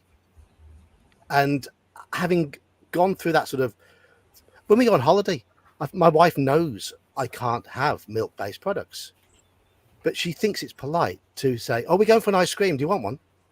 I said, please, just go for an ice cream. Please just don't even mention it. Don't even mention it. Just, it's polite to ask. It's like, no, I've told you the last 5 years. Don't even ask. Just go for an ice cream. Yeah, but it's different. But it's that sort of thing. It's constantly reminding me of the fact that I can't have it. Okay, well, so does that mean someone who's single or celibate and the person keeps bringing their girlfriend to the game, they're not allowed to bring them because it's reminding them that they don't have a girlfriend? If they're playing, then that's fine. My point is, John, that's you imposing your restrictions on other people. Me, yes, that's me. That's some. I Very British of you. Yeah, I would rather people eat beforehand, and then we play the game. And if we have a scheduled. If we're going to go on for more than 3 or 4 hours, then we have a scheduled break where people eat stuff that they have brought themselves, rather than have something served. No, it's fair. It's fair. Would you have a beer when you were playing? Would you have like a just? I'm not talking about. I mean, the guys had a few drinks when we were at the Games Expo. Right, but then what if there's somebody there that doesn't drink? Or is an alcoholic who's in recovery? Yeah, there are all these things. So, and that pendulum swings both directions, John. Right. So with your home group, absolutely acceptable to say no food at the table, guys. Sorry, that's your home game. Yeah. You guys establish your rules and you follow them. That's brilliant. But if you're invited to someone else's game and they allow food at the table, it's your responsibility as an adult to control yourself, not their responsibility to. And as you said earlier, when if a game table is not for you, then bow out. Amen. Yeah. It's just, I mean, people have this. I see it mentioned a lot of the time. Oh, the host should provide food. If I'm hosting, I'm not going to provide food. My assumption will be you've eaten before you've come. We will have. But you're also banning food, so that's a different story altogether. And as long as people know in advance, they can go eat beforehand. Like if me and Ralph and Slan and Iman were coming to your house for a game, and we knew, hey, no food at the table. I'm a diabetic. I have to eat at certain times of the day. Let's say the game starts right close to an eating time for me. I'd be like, hey, Ralph, Slan, Iman, you guys want to meet up at the kebab shop before the game and we'll just have a bite to eat before we head over? Mm-hmm. You know what I mean? Something sociable like that. That's completely acceptable. Yes, exactly. Well, one of my games, we're playing at someone else's house, and one of the people was literally the game started at 7, and we knew this ahead of time. That's when they got home from work. So they'd have we basically said, we'll be there for 7. We'll start when we'll start when we can, because maybe this person will be delayed by 5-10 minutes sometimes. And it was also, they get home, they need to eat now. So they'd have the meal was ready because there were other people in the household, and it was just like not a big, huge 3-course meal, just something, quick supper, 10 minutes later, while we're sort of setting up the game, this person was eating and listening into anything that was being said in case, we made sure that as I was the game master, like I'd make sure that if I was saying something that would about the game, that they would be aware of that information, and then that's it. I think there's always it's really circumstantial for It's not so much and it's just also a difference between a meal and a snack. It's not so much others eating at the table that's the problem. It's when it gets sort of put and offered around. And if I say to somebody, please don't offer me any food, and if they continue to do so, it's frustrating. They're the asshole in that situation. Yeah. Okay. Like I worked at a place where I told, like, I don't touch me. Okay. Anybody who sees me, by the way, at ClareCon, if I engage you physically, great, but do not come up and touch me. It causes a PTSD reaction. PTSD. I used to beat the shit out of people for a living. It triggers me. Don't touch me. And I worked at a place where I would tell people, don't touch me, please. I'm asking you kindly, do not touch me. And there was this one fucking chick who couldn't get it through her fucking head. And she would keep touching me. And I'd be like, oh, you need to get over that. You need to accept people want to touch you. Blah, blah, blah, blah, blah, blah. And then one day I put her in an arm lock and locked her down under the desk. And went, are we done? Are we done having this conversation now? And I got in trouble. 6 months of telling someone not to touch me, having my personal space violated, and then the one time I reacted to make the point, I'm the guy in HR getting shit. So if you're telling people don't do something and they keep doing it to you, that tells you two things about those people. One, they're assholes, and two, they're fucking narcissists who only give a shit about what they want in the world. They don't give a shit about what other people want in the world, and they can lock their ass the fuck out of my game. They're not invited to my table anymore if they cannot respect other people's boundaries. That's etiquette. Someone says don't do something to them, you don't do it to them. You're not there to stress test them into accepting spiders as a phobia. You know what I mean? Like, fuck off. So I'm with you on that one, John. But if I bring a bag of chips to your fucking game, you're not getting any, I'm not offering you any, and you don't give me shit for eating them. Yeah, don't offer them. Unless I'm in your house. If I'm in your house, then your house, your rules. Yeah. Just don't offer. I don't. But She was a big girl too, by the way. Big Jamaican girl. Oh fuck. It used to frustrate me. We used to go and visit one of my wife's aunts every Sunday, and she was the sort of person who considered it to be rude not to offer people food, and she would keep offering until people accepted. And in the end, I said to my wife, "I don't want to go there anymore." She's like, "Oh, why?" I'm fed up with being offered food. Fed up. It's the old Father Ted, isn't it? Go on, you'll have a cup of tea. Go on now. Yeah. Someone touches me on the shoulder to get my attention. Mercurius, I control myself and turn around and look at them. Now, 20 years ago, my elbow was in mid-flight until I had line of sight. I almost elbowed a cop that way in the face one night. I stopped. But, it's a thing. It's not... People need to understand something. John's thing with food, my thing with being touched, whatever I'm on and Slan and Ralph have, because we all have something. These are irrational things. They are uncontrollable. They are not something we can just go and get over. There's something in our psyche. There's something in our brain that we will 9 times in 10 fail our saving roll on. And that's why we ask not to be fucking triggered on them or pushed on them, so that way we can avoid it. Just the way it is. And people who don't have that tend not to understand it and think we're weak people for not being able to control ourselves and just accept, listen, I'm going to offer you food and it's just your responsibility to say no.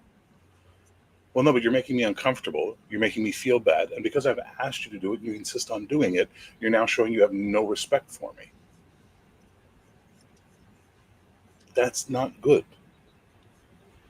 So etiquette would dictate, be better, be nicer. Correct. Be respectful of other people's needs. Look, I might think you're a fucking joke because of whatever your issue is, but that's a personal thought inside my head. I'm still going to respect your issue and give you space on it, because that's what you do. It used to be the case. For me, it's like you offer, they say no. Are you sure? No. Yes, that's it. Okay, I don't want ask people again. to. I don't want someone to say, "Are you sure?" That's to me. I don't want someone to say, "Are you sure?" to me. It's just no. No, thank you. See, asking once and then asking, "Are you sure?" I think is the level of politeness, right? Any more Yeah, than that that's becomes fair. rude. But Yeah. if I've told you, don't ask me, I have low self-control and I need to control myself on this, and it makes me feel awkward when you ask. Please don't. See, if that was your response, I'd say, "Fair enough. I won't ask again." Exactly. But you know as well as I do, there are people in this world who will take that as an insult. Because they're trying to be a good host. They're trying to show their Dude, I magnanimous come from a nature. Pakistani There. family. We literally shove food down people's Dude, I throats. dated a brown girl for 9 years. I was engaged. I know what your fucking culture's like. You know this amount. We've talked I'm about telling this. everyone else as well as Oh, you. it's insane. It's like here's food. It's like Italians with spicy food all of a sudden. It's like when I was doing judo, I had strict weight limits I had to hit, Mm. and I would plan my diet to hit these weight limits, and I would refuse to go to places where I believed I'd be offered food because it just made that made it harder. It just made it much harder. I wouldn't go out to a party.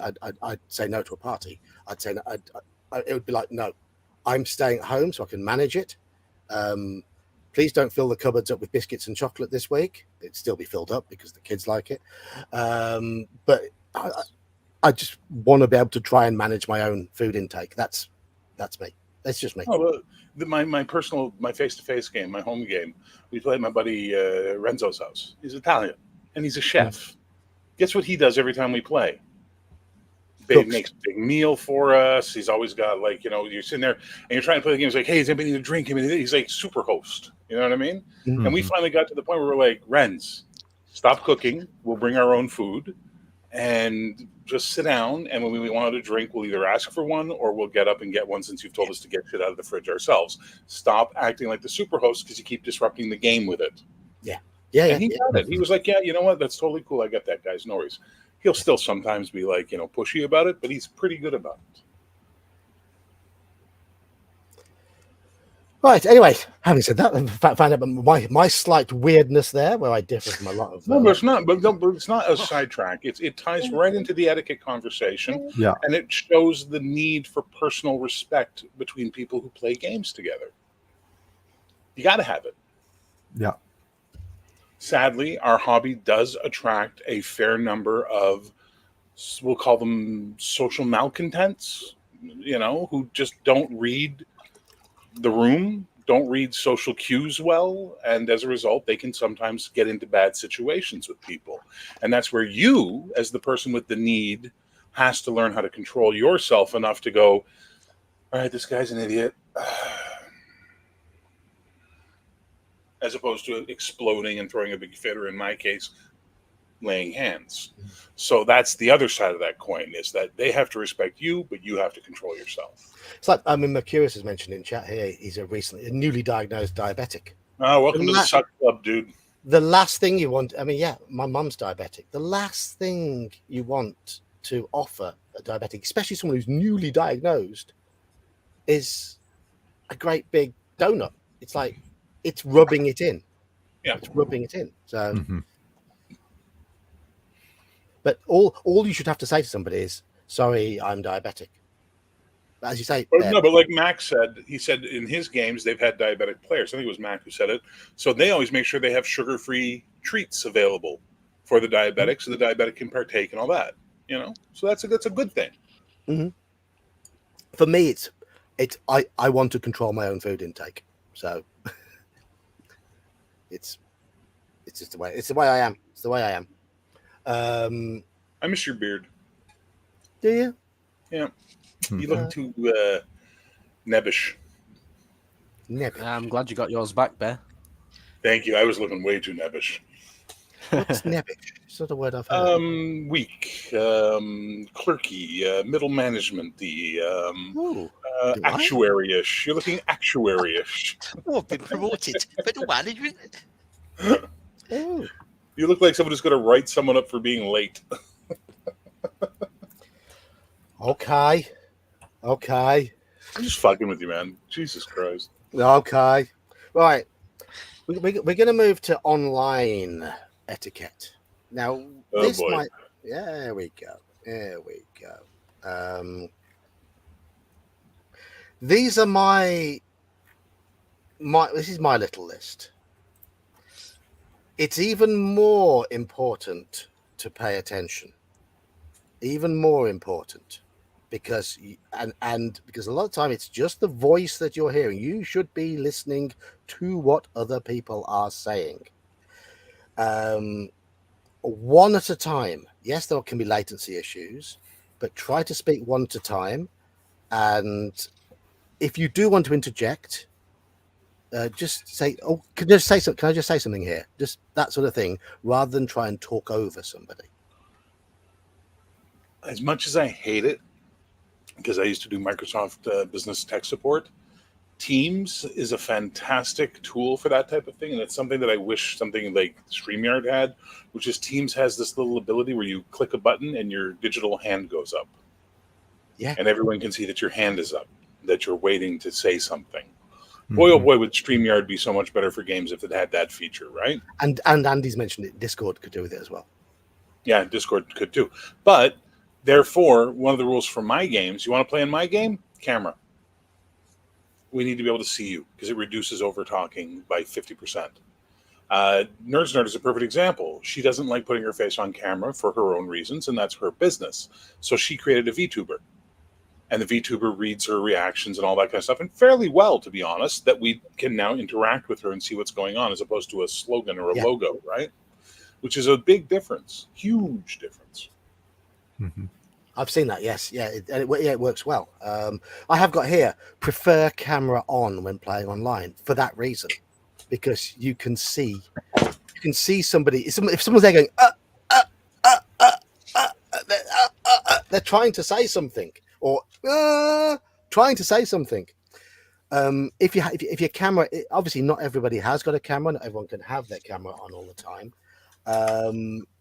But if you can't have a camera on, and you're going to be away from your keyboard for any reason, let people know. Don't just get up and walk away. That would be like in an actual in person, just somebody in the middle of a combat or something, just going, right, see ya. What? I mean, yeah. I mean, we get it all the time with our sort of relaxed sort of OSE game, because it's a non.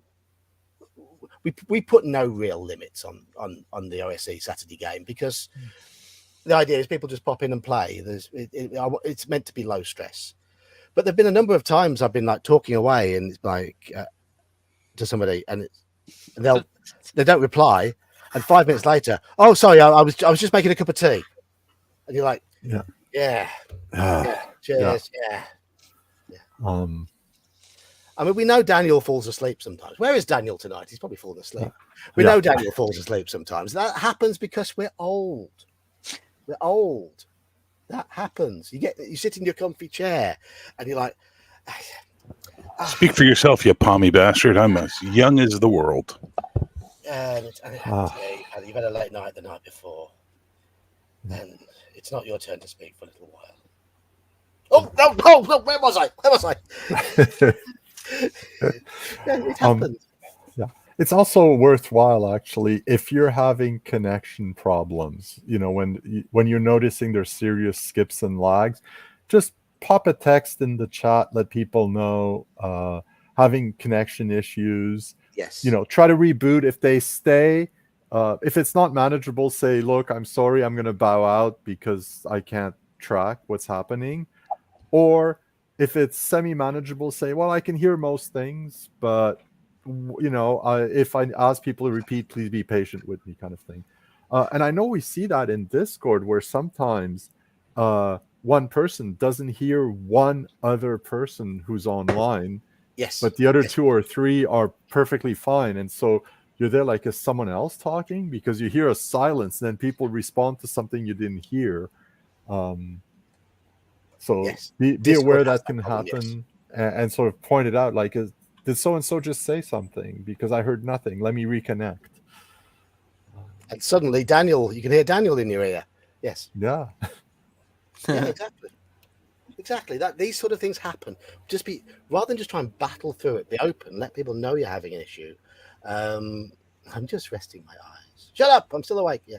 Yeah.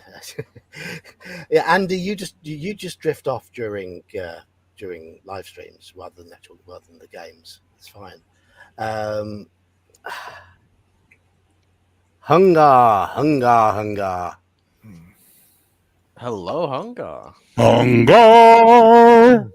Greetings, Hungar. Hope you're feeling well, mate. I haven't written Yeah. on my hand for a long time. I need to do this in honor of Hungar. So there we go. But yeah, if you can have a camera, on, do so. Now I'm aware that I have issues with Discord sometimes when I've got my camera on. But just let me know when I start breaking up. And all I need to do is disconnect, reconnect, and I'm usually okay again for an hour. So that's the way it is. But yeah, just let people know when they're having problems. If you believe you're having problems, I've got sweaty hands, and I only got as far as the NER. So I'm sorry, Hungar. I've only managed to tattoo the N, the E, and a bit of the R, and my pen stopped writing then. And these are drawing pens. I don't want to kill them. In fact, it looks like I've killed this one. Oh no! I've killed a pen. Thank you, Mercurius. 2 XPs for you. Who got those ones? I don't Who recognize got any of these Moon names. Druid, Moon Axe Druid, Priest, Axe Priest. Oh, Yeah. Oh, go ahead, young man. Go ahead. Winnie Ella, The Flush, and Woofer McWufferson. Wooffer McWufferson? Now there's a name. The There's flush. that's gonna be the name of my first dog. Woofy McWufferson. If you ever listen to this stream, Woofy McWufferson, announce yourself, please. I'm not saying all the other names are bad. It's just that one has just caught my eye. That was just caught my ears. Mine too, man. Mhm. I'm glad it came last because it had the impact.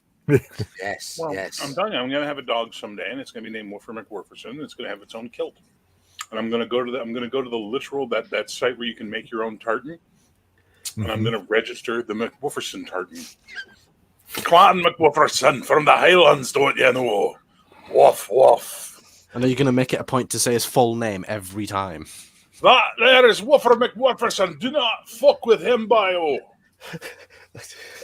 What was the boyo doing in there? That's Welsh rather than Scottish. Nah, it's actually Irish, my boy. Go on, boyo. Is it? Oh, Yeah. The Irish get boyo a lot too. It's It's Irish. It's Welsh as well, not Scottish. You just said maybe them all. it's Celtic in general. Maybe it's just a British Isles Celtic thing. Who knows? Andy, to be honest, I would prefer them on during the game, but we haven't always got great connections. But it would be nice to see when people are speaking. I was wondering the same thing, yeah. I'm not hurting Rolf. I'm entertaining him to no end. He's like, who is this fucking Canadian who thinks he sounds Scottish? What the fuck? That's all right. I'll be over in Canada in September. We can, Oh, will you? Oh, yeah, where? we can, Ontario. Why? Because I've got family over there. Ah, fair enough. All right. Yeah. Let me know and I'll teach you how to sound like a Canadian to really fucking piss them off. Pitter patter, let's get at her. I'll do the. Well, okay, sure, you could do it like that there, but I need to get in the car. Yeah, get in the car. Hey, Car, not care. Car. car. In the car. No.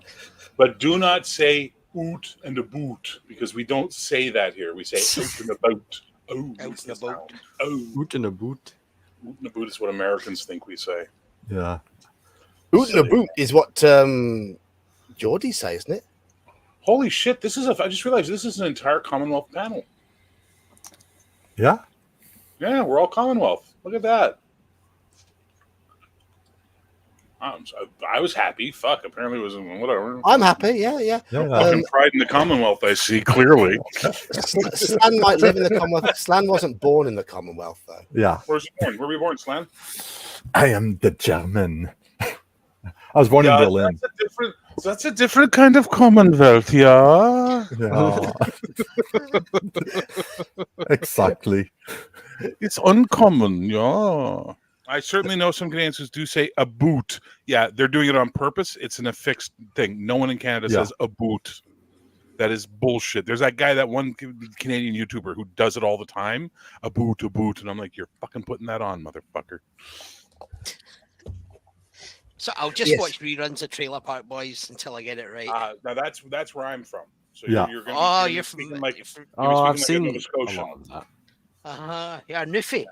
Ricky. Oh no, you're not Newfie. No.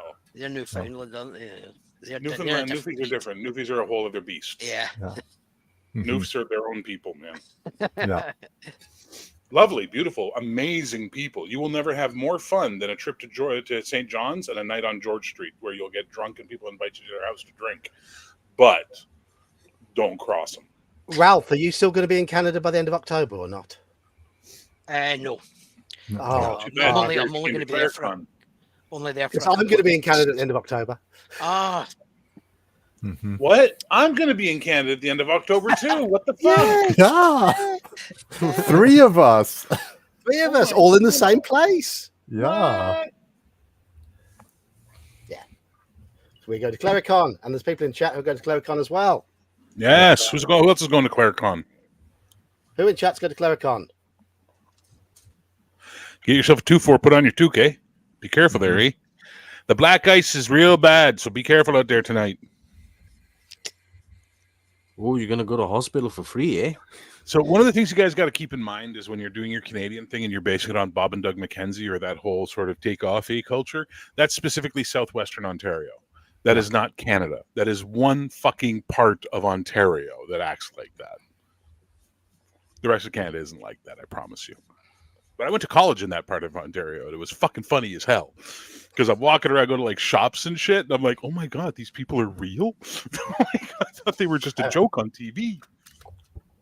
Right, I'm going to bring in, I'm going to, yes, bring in the Saxius. Right, playing online. Bear, you run games online. Yes. Online etiquette for you. Oh, Jesus Christ, man. I don't know.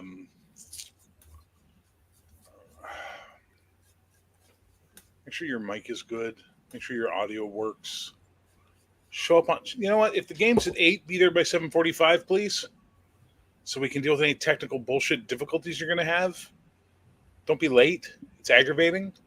Every time you see one of my games and there's a conversation happening, games at 8 o'clock, and we're at 8:05 saying, please stand by, technical difficulties, it means someone's not fucking ready. That's code. That's code for someone was late, someone wasn't ready, someone's still getting their shit in order because they decided that, well, it starts at 8, so I'll deal with all this shit at, 7:59. And it's an aggravating thing. It's not like showing up at a door and sitting at a table and just going, I'm here.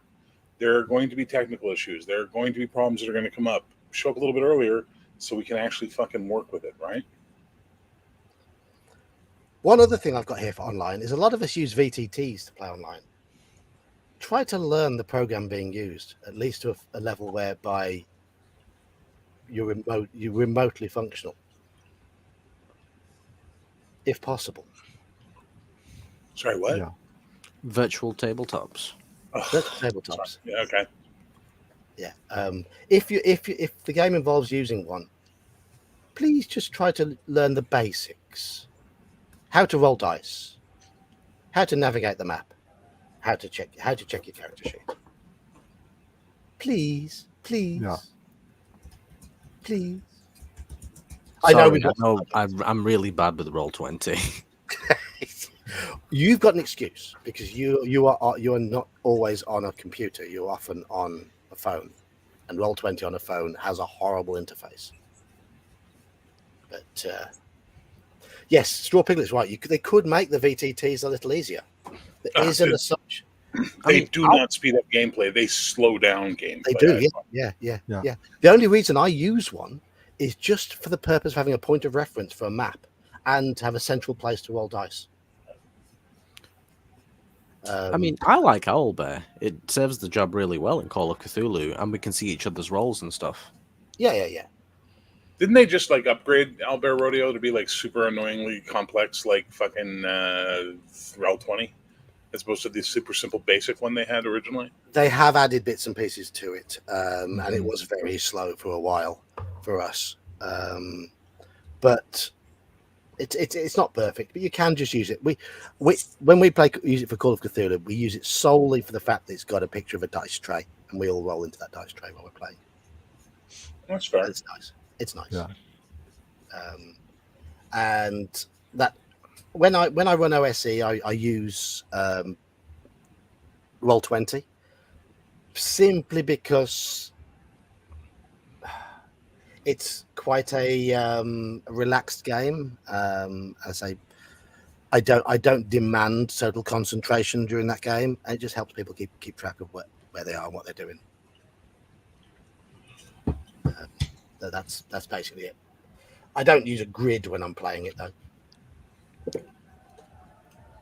I switch the grid off on purpose because I don't want people to feel constrained by a grid. I really hope you guys can't hear that background noise. There's a Pakistani wedding going on our street today. There's a party going on. Dear Jesus. Yeah. Have you ever seen a... Sorry, that's off topic. I apologize. The Spirit of Saxis just slapped me in the back of the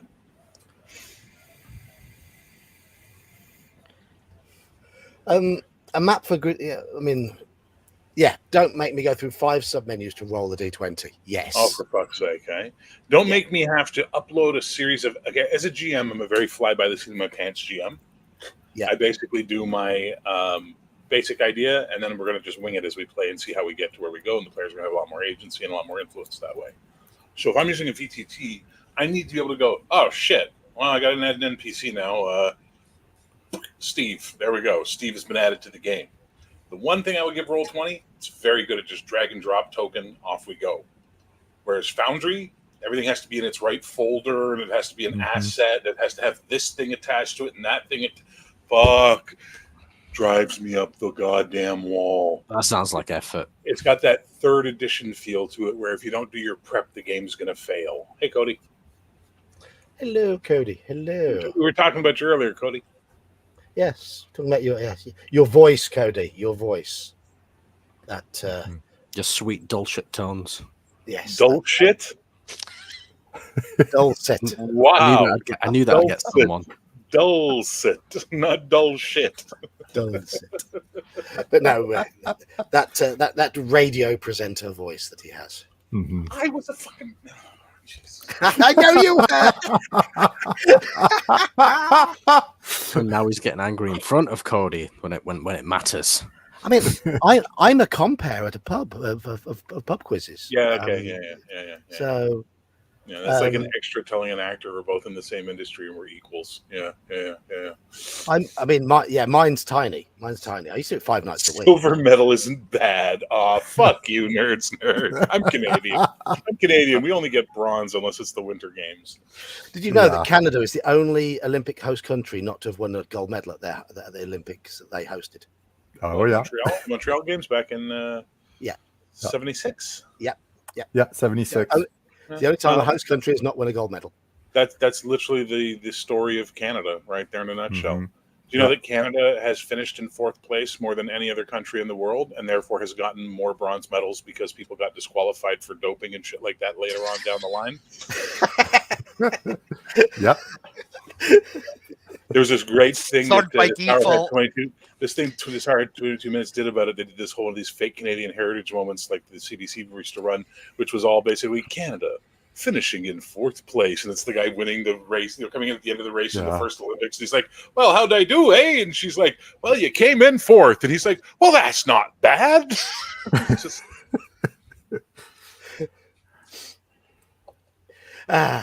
Right.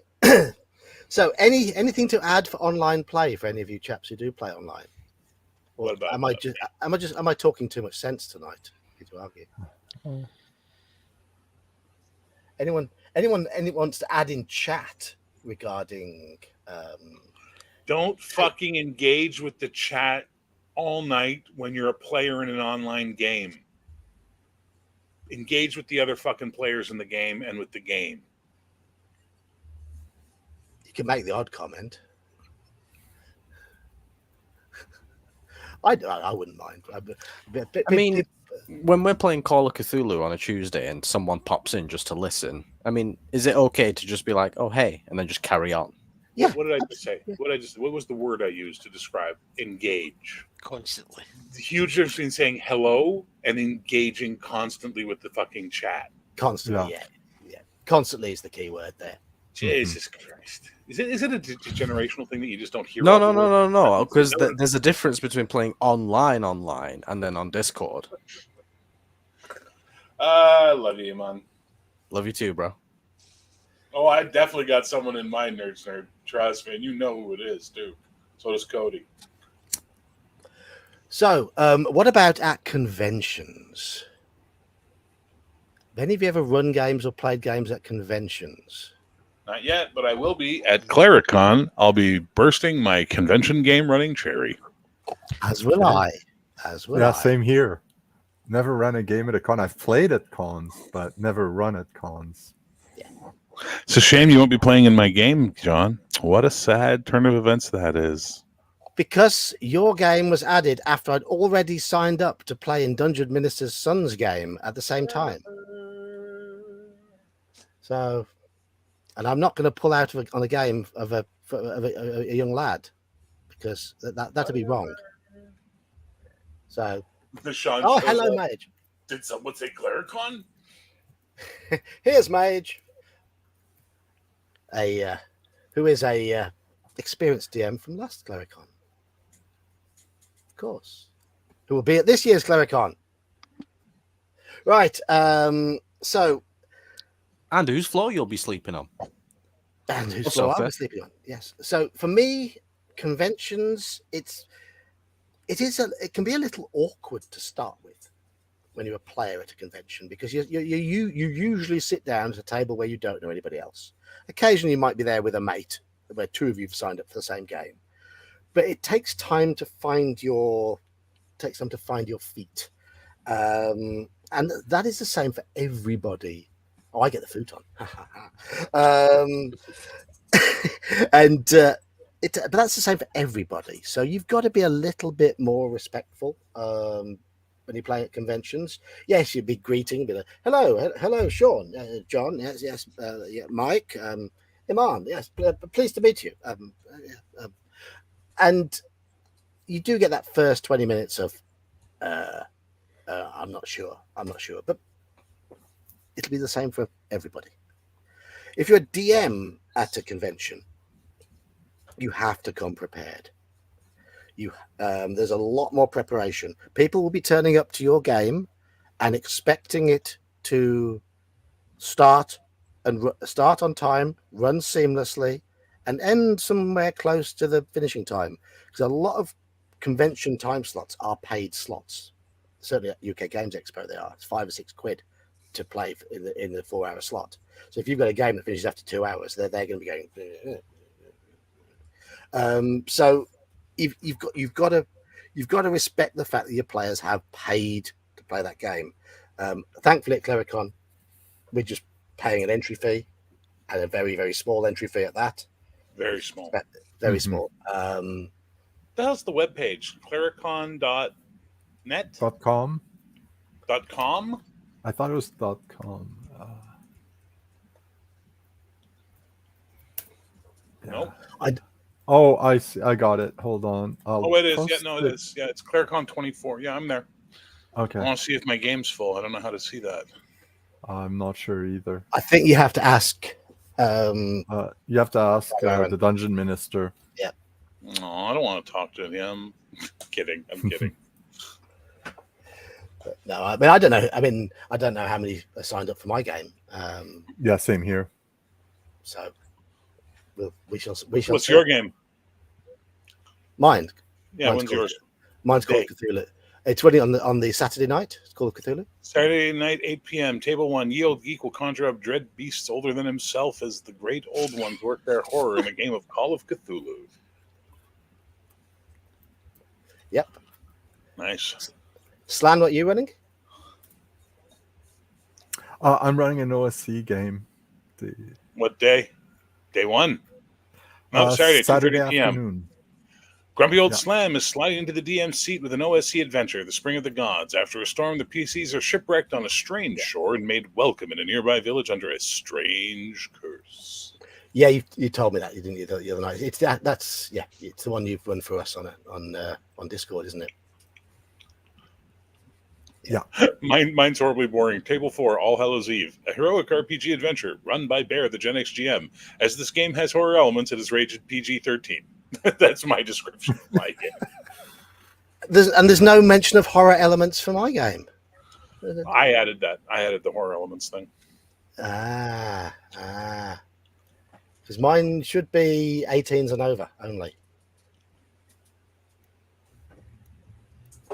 That's why I'm in the evening slot. The kids will have gone to bed, I hope.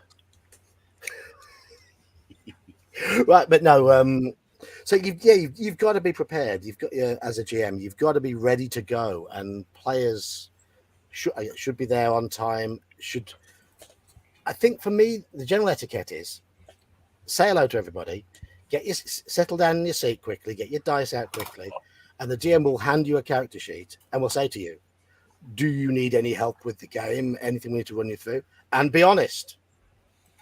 That's the time to check with those details. Have a look at the character sheet. Pay attention to your character sheet. I know you might have someone next to you who's going, yeah. But no, it's up to you. Have a look at your character sheet. If there's anything you need to ask a question about, do so straight away. And then everyone can get involved in the game. It's respect. It's etiquette. And I think we've hit the 2 hours of talking about etiquette. I'm all etiquetted out.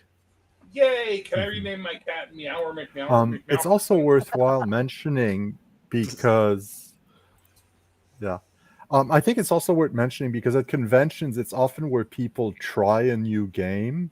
Yeah. So it is worth mentioning to the DM. I've played, I don't know, 5th edition, but it's my first time playing OSC. Just so they know, and other players also know what your level of experience is, or you can just, I've played this before. It's just that way also the DM can sort of know a little bit more as to, he might not just say, if a player says, I've never played anything, period, rather than just say roll for combat, the DM will notice, say, take a d20 and roll for your attack roll. And, take a d20, pick anyone you want. What are you attacking with? That's... Yeah, but you know what I mean, though. I think that's part of the etiquette is to mention your experience level with a given game, especially if it's a new game for you. Also, or alternately, if you're the GM, just be patient when someone says, "How do I do that?" Oh, okay. Yeah, of course, yeah. Blah, blah, blah, blah, But be an I like. ambassador. And one other key thing as a player at a con, engage with the DM's scenario. It'll be a one shot. It's supposed to be typically fairly linear. Very railroady. It'll be a bit railroady. Yes. There'll be a bit of a lead up, and then there'll be a big a big dramatic. It'll all go horribly tits up towards the end, and you'll have to fight your way out of it typically. But that's how it's meant to be, and engage with it. Expect it to be like that. Don't be awkward. Don't say, "Oh, my character wouldn't be interested." No. You play your character so that they are interested in that scenario, because that's what you're there to do. Coco, if you get to Claricon and my table's full, I will create a 5th seat just for you, sir. Oh, there we go. And the CRPG Dad is saying that he's hoping to go to Claricon in 2025. So that's next year. I just realised that. That sounds more achievable for me. So that's 15 months away. 15 months. Will you come back next year, John? I hope to. Well, there you go. Now anyone's got a reason to get his shit in order. Yeah, I hope to. Look at that. Why not? I mean, unless I get drunk and completely disgrace myself, then I think It's always a possibility. Yeah. 2025. Let's see if Padre doesn't burn himself out on this one. Yes, obviously. We are assuming that the good minister will be running one in 2025, but hopefully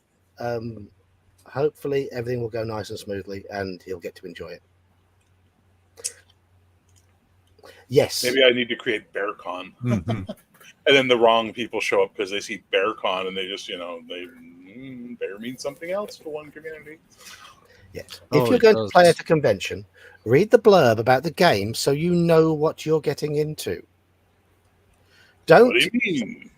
Don't sign up for a horror game if you're the sort of person who can't cope with adult things. Don't sign up for a D&D game if you don't like D&D. Don't sign up for a superhero game if superheroes aren't your thing. Make sure you know what's going on, because there was a famous incident at UK Games Expo in 2019 where it all kicked off.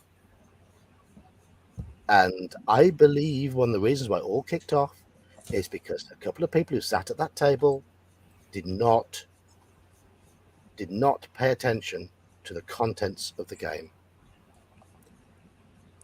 What happened? The game was advertised as 18 plus only.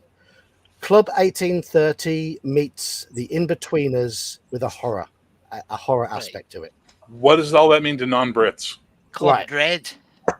Club 1830 was a holiday company in Britain that would typically take randy 18, 19 and 20-year-olds to tacky places in Ibiza and the Costa del Sol in Spain and places like that, where they could get drunk and shag their little selves silly for a whole week. That was what Club 1830 existed for. No 30-year-olds went on that unless they were desperately sad. It was all 18, 19-year-olds leaving mummy and daddy's house for the first time. The In-Betweeners is a British comedy series about, and it is a group of teenage lads who are obsessed with sex. I've seen they did a movie of that, didn't they? Yes, they did. They did, yeah. Where they went on vacation and they were stuck in this dingy little hotel. And they mentioned Burnley as well. Yeah. Wow. Now give those sort of give it an 18 plus and say it's a horror game. You get some idea of the sort of shit that's going to happen in that game. So two people went straight to Twitter afterwards and said they were horrified at what the DM, the content that was in the DM's game. Now, you could argue that it's a really stupid scenario to play at a convention when you don't know who your players are. Yes, that's a fair argument. But if you're the player, you need to know what you're signing up for. And they clearly didn't read or they signed up with the intention of derailing it. What? Maybe. The fact that they went straight to Twitter afterwards and went, oh, they're clout chasing. What are you talking about? Clout chasing. So, DMs, be careful what you put in your adventures for a convention game. Bear in mind you don't know who's going to show up at your table. And remember, you're running a game in a public place. Maybe Yes. make your game suitable for public consumption. Yes. Save your 1830 In-Betweeners 18 plus game for your fucking fetish night. Absolutely. And yes, the DM deserved to be lambasted for putting the wrong sort of game at the con. But I think the players themselves, the whole incident, I think the players stoked it. Two of those players did. The one thing worse than people being offended by stupid shit is people who go looking for stupid shit to be offended by on purpose. Yeah. Yes. We have a saying where I grew up, in the part of Canada I grew up in, which is fuck them if they can't take a joke.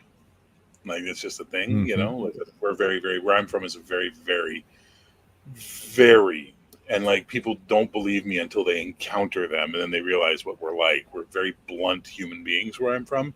Take Quebecois French culture and Irish culture with Scottish elements and slam that together, and you get the most blunt English people you'll ever meet in your fucking life where I grew up from. And as a result, we have a very, very, like, look, it's a fucking joke. And if you can't take the joke, that's your fucking problem. Yeah. Eli, yes, some GMs can misrepresent their games, and some GMs do get off on pushing things a little bit too far. I've misrepresented my game as it's going to be fun. Yeah, but I know for a fact this particular game in question at this particular convention was not misrepresented because I nearly signed up for it. I was one click away from signing up for it, and then I saw that the Cthulhu Masters tournament was running at the same time, so I chose to go play in the Cthulhu Masters tournament instead. Looking back at it now, I wouldn't have minded sitting at that table though. I don't know. But hey ho, and that's because I believe that term was probably used a lot in that game. Hey ho, where are you going? Yeah. Where are the hoes at? So it's one of those. I would say that particular instance, the game was not misrepresented. And some people have said, "Oh, it was." I know for a fact it wasn't because I was there that day. I nearly clicked on I nearly played in the game. The DM in question, I'd played in one of his games a year before, and I remember I saw his name and I thought, I'd enjoyed his game last year. Yes, it was a little bit edgy, but that's the sort of thing I was looking for. Mm-hmm. So I nearly joined in. But didn't happen. So I know for a fact that that whole thing has been misrepresented because I remember the advert, and it was clear as day what sort of game it was going to be.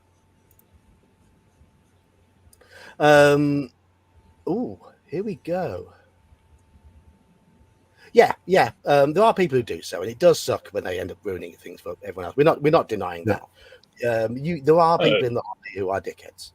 Let's just bring this all the way back to the original point between Ralph and I, which is there are assholes and there are dicks and there are pussies. And assholes like to push the edge as far as they can to see what kind of a reaction they can get. And dicks like to fuck with them. You know what I mean? So it's just going to be a situation where if you get the bad mix, if you get that horrible cocktail going, it's pretty fucking toxic. You know what I mean? It's just the way it's going to be.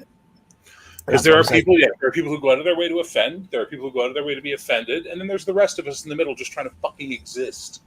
Mm-hmm. You know? Yeah. Speaking of public consumption, if you plan to stream a game, what is the etiquette for the players, GMs then, on top of private, just virtual games? My games are all PG-13 circa 1985.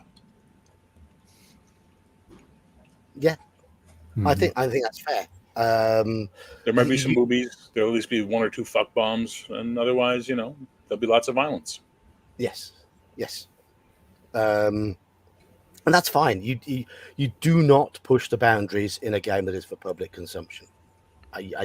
No, just don't do it. You just don't do it. You've got to use some common sense. And yes, even if you know you're streaming to an adult audience, you don't know who is going to pick up on it at a later date. And you've just got to be careful. You've got to use your noggin. So, the Gen X mantra. That's what Piglet says. Mm-hmm. Yeah, absolutely. Yeah. So PG. I say when I run Call of Cthulhu games, it's a private game.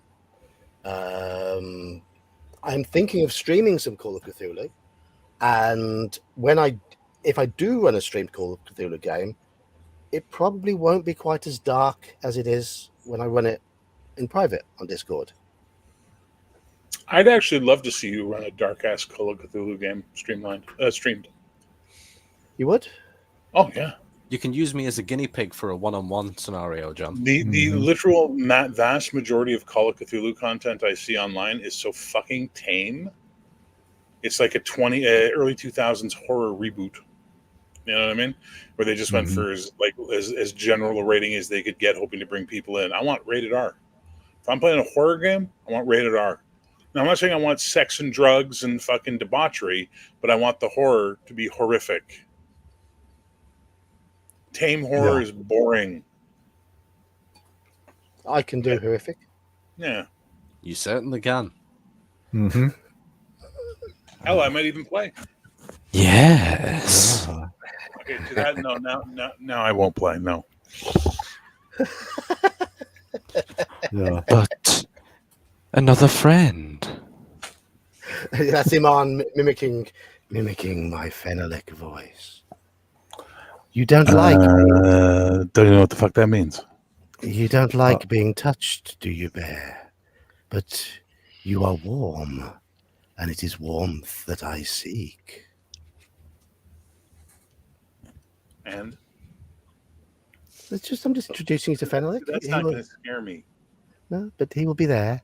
I want you He'll to be there. scare me, man. I can't just do it as I can't just do it as a win. No, not right now. No. I mean, in the game, I want you to scare me. Iman's clearly easily scared. Is all I'm saying. No, I love this shit. I'm just saying Iman's a bit of a pussy. That's all. Oh, fuck off. I'm more of a dick. There he is. Hey, welcome back to the conversation, young fella. But no, I mean, I probably don't always hit the mark with the horror in my Cthulhu games, but I've managed to make things creepy. Oh,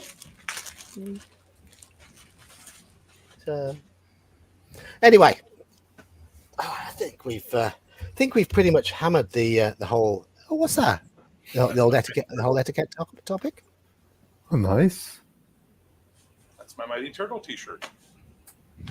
You can get yours too at my spring store. Mighty Turtle T-shirt. Yeah, Mighty Turtle's one of the characters in the Zenith universe. Grim and Seraphis get a greeting together. Oh, hello, Grim, and hello, Seraphis, or Seraphis and Grim. I don't know which way you like to be referred to. Do you have an order? I get the impression from that relationship it's Grim first, then Seraphis. And that right there, Sarah. But Hey, Fissy. Yeah. So I only realized recently why they tend to come in a pair into chat. Oh, you didn't realize? I didn't know that before. No, it was only last week or so. Grimsy and Sarah. Grim's like, yep, me first. Ew, So yeah, if you want to talk about table and game etiquette, we spent 2 hours doing it, 2 hours 15 minutes doing it. Now we can just talk about whatever nonsense you want to talk about. Yay. Okay, Sean, Cody, are you still both in the chat? Can I have permission to show that really awesome video you made, Sean, to show everybody something for the game that we're going to be playing? And everybody talk about whatever you want until the 30 seconds from now they get that message audio, and then we'll see if they respond. Bear sounds excited. Must be good. Yeah, Bear does sound excited. So, what's the Scottish gaming scene like, Ralph?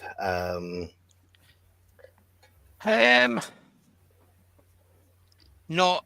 It's to be fair. There's a lot more places in Glasgow popping up now. There's about 4 or 5 different, say, clubs or shops where basically you can go and game. I don't use them because I've got my home games and people can play here, or we quite often we take turns playing. But it's always been pretty. It's always been pretty popular. I've never had any problem getting people to play with.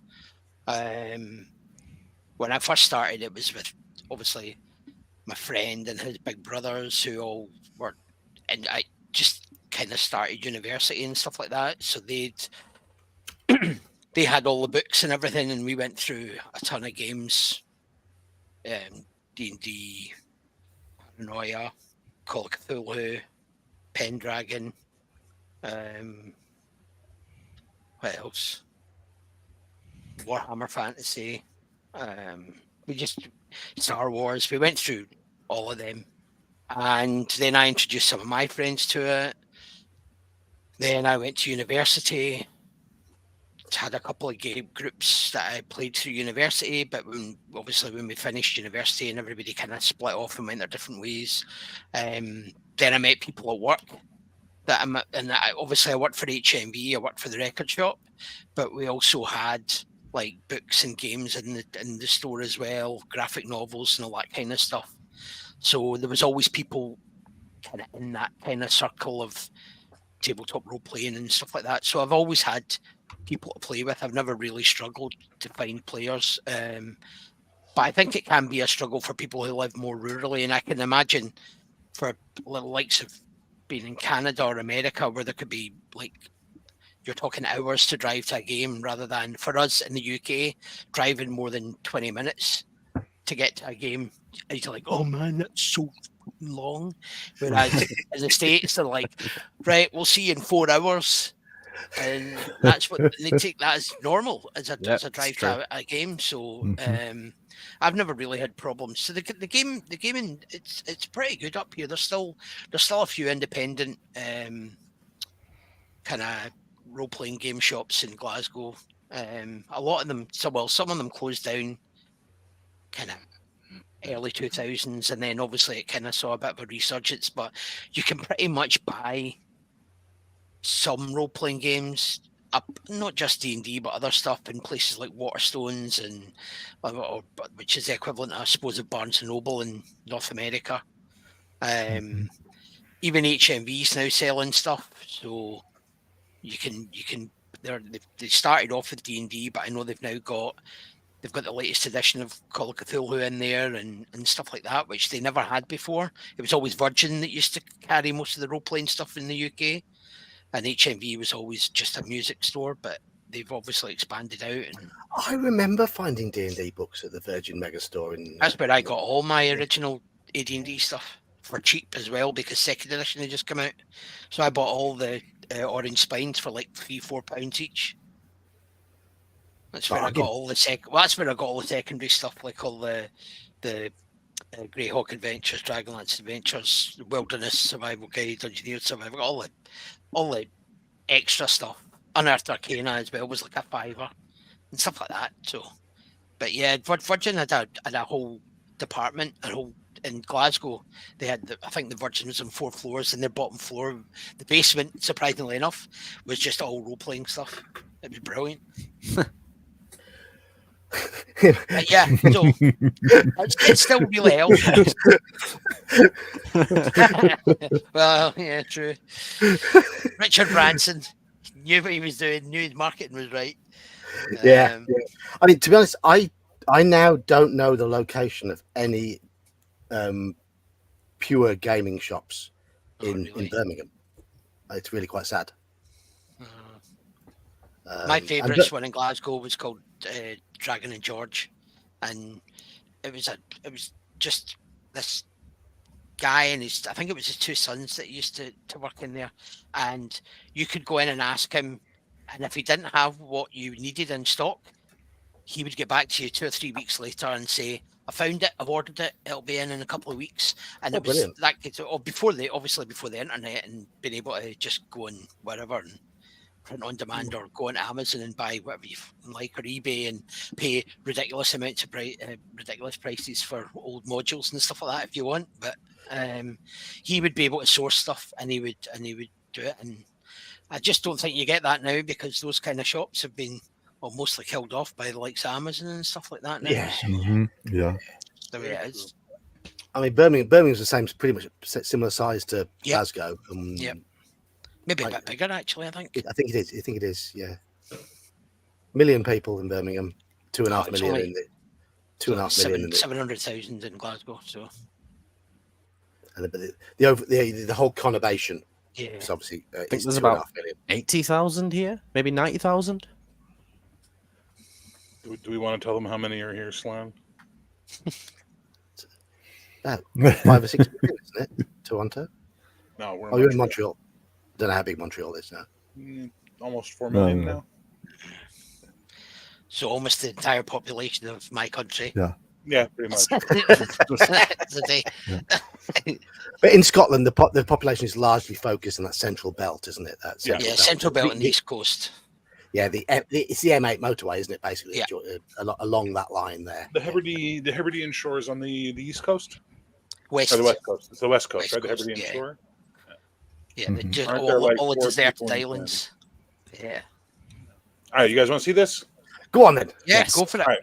So this is the video that Sean Mage's Musings made.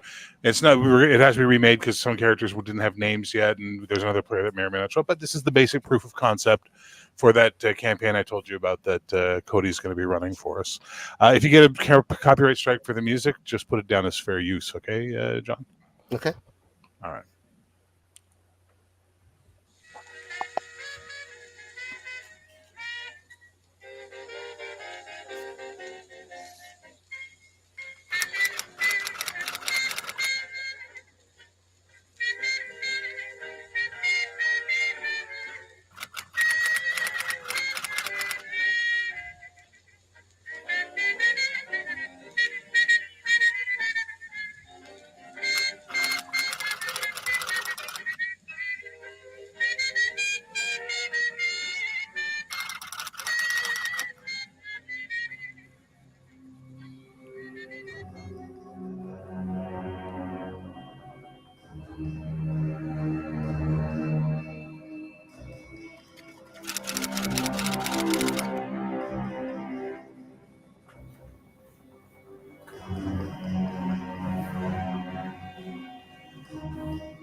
Very Pretty sweet. fucking tits. Very nice.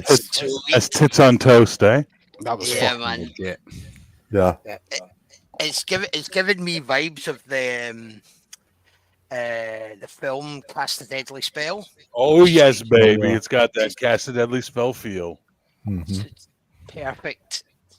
Where magic's just a kind of almost not normal, but normal. And that's the first thing I thought when I heard the music as well. That was instantly what I thought of. It looks sweet, man. I can't wait for us to play, man. It's gonna be so much So fun. when's the first game?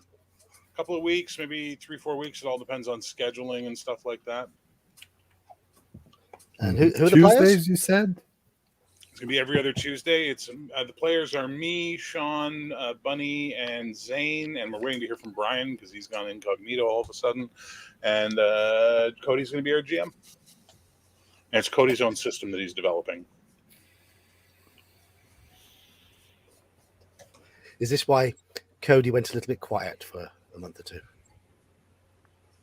to focus on this? I don't if think so, so. I What mean, are you doing? I was going to say if so, it's time well spent by looks of things. Mhm. Well, I'm sure it was part of it. That looks really good. That looks really, really good. So looking for it'll be something I'll watch on a Thursday morning when I'm at work at my shop by myself. Can't do it on a Wednesday. Morning. You mean a Wednesday? I can't do it on a Wednesday morning. Well, you're breaking my heart. Can't do it on Wednesday. So I'm not by myself in the shop on a Wednesday. It's gonna be a fun time. Yeah. This is oh, okay. Oh, fair enough, Eli. Cody went quiet due to our plot to kill you, John. Oh, is that what it was? Is that why my breakfast started tasting odd? Say, well, my breaks aren't so good anymore. Why there's a That's slight the ground up glass that's in your breakfast. It's been there's an acrid taste whenever I put a little bit of sugar in my tea. That's all. Yes, indeed. Mhm. Arsenic and old lace, eh? Yeah. So, anything else you'd like to show us? Because that looks cool. Oh, well, since you asked. How does the system work? Looks like it's a stat plus skill 2d6. Stat Okay. plus skill. It's really basic. Like you take your attribute, you take your skill, I think you add them together, and then you roll 2d6, and then add that number to that, and there's a success ratio. That's what it looks like. It's really good. Simple. And yeah. Well, that's the way you want it to be. And that Nice. simplicity helps with online games. So, I mean, one thing that we're doing with your previous Palladium game, Bear, is you've changed, haven't you? And Well, this is largely for simplicity purposes. Well, it's not that it's for simplicity purpose. I mean, it is, but it's for Palladium as a system, especially with the Magic, gears it more towards D&D style play. More of that high fantasy, kill things, take treasure type play style. And that's not obviously what the world's like. From you, I think you and Iman can clearly see that's not what the world is like from playing in it. No. And even if we are playing a more lethal system, it just means that Devere will likely die more quickly. You say that like it's a bad thing.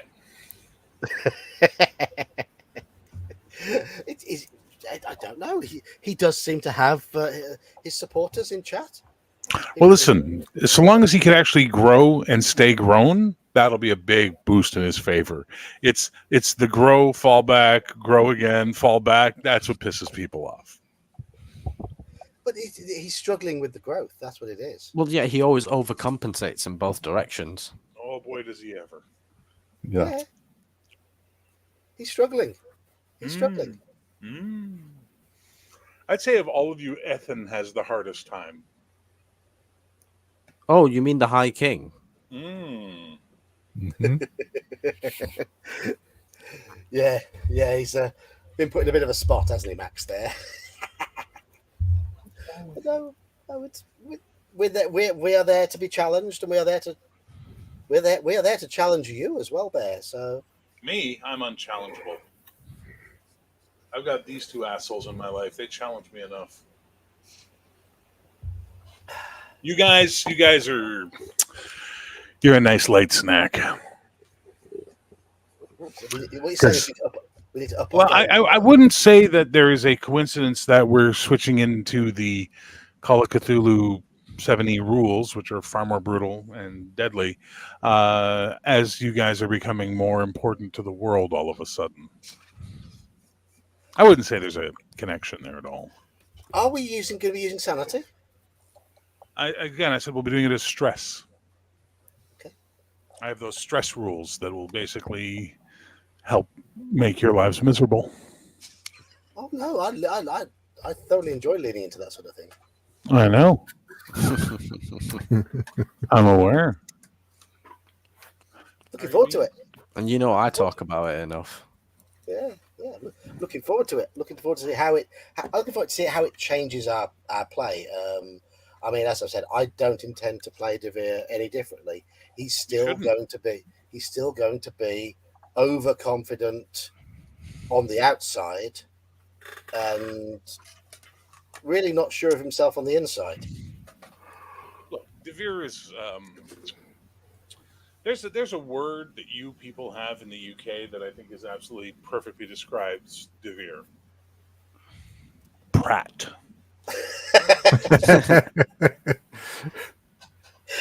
Yeah. Mm-hmm. Yeah, but he's fun. He's fun. It's better than being boring, isn't it? Oh, that I will give you. That I will 100% give you.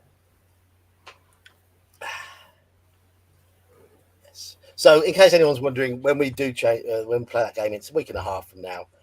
We will be changing the rules, and we're going to be using the Cthulhu 70 Dark Ages. Dark Ages, yeah.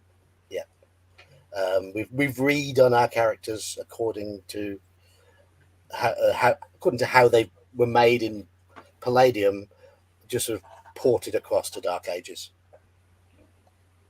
So Well, I have no idea whether the skills will all work well or not. Given Doesn't that matter. it was me who did the mechanics for 3 of the characters. Doesn't matter. But, It'll be fine. yeah. I mean, don't expect suddenly like I'm going to be paying way more attention to the rules. No. It's not my style. You know No, what I mean? Hell, I'm going to make lots of mistakes. It doesn't matter. Doesn't matter. You know, I shouldn't say mistakes. I'm going to. You'll make have lots of happy accidents. No, I'm going to have lots of rules errors. And anyone who watches live streams expecting hardcore rules, just don't watch my live streams because you'll be sad. No, but you I mean, make good rulings. Sorry? That's the thing. Make You make consistent good rulings. Well, thank you, gentlemen. Oh, And I mean, if you're ever listening to my Tuesday night game, expecting to get all the Call of Cthulhu mechanics, no, I make up my own stuff a lot of the time.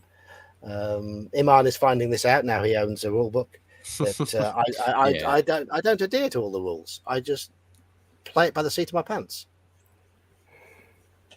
I agree with that.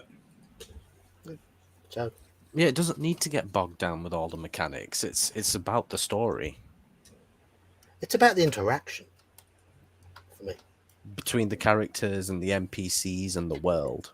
Yes, that's what creates a story. That is the story. The interaction. Not constantly asking, "Can I roll for this?" or, always wanting to find things to do. Sometimes you got to let the story just unravel. Yeah. Always wanting, needing, feeling, cherishing deep in my soul. Trust me, rules are meant to be broken for a reason. As are characters. Just in case I didn't make that fucking clear too. No, I agree with that concept. I run Call of Cthulhu. The part of the point of Call of Cthulhu is to drive the characters to breaking point. It's not to murder them outright. It's to put them in, stressful situations.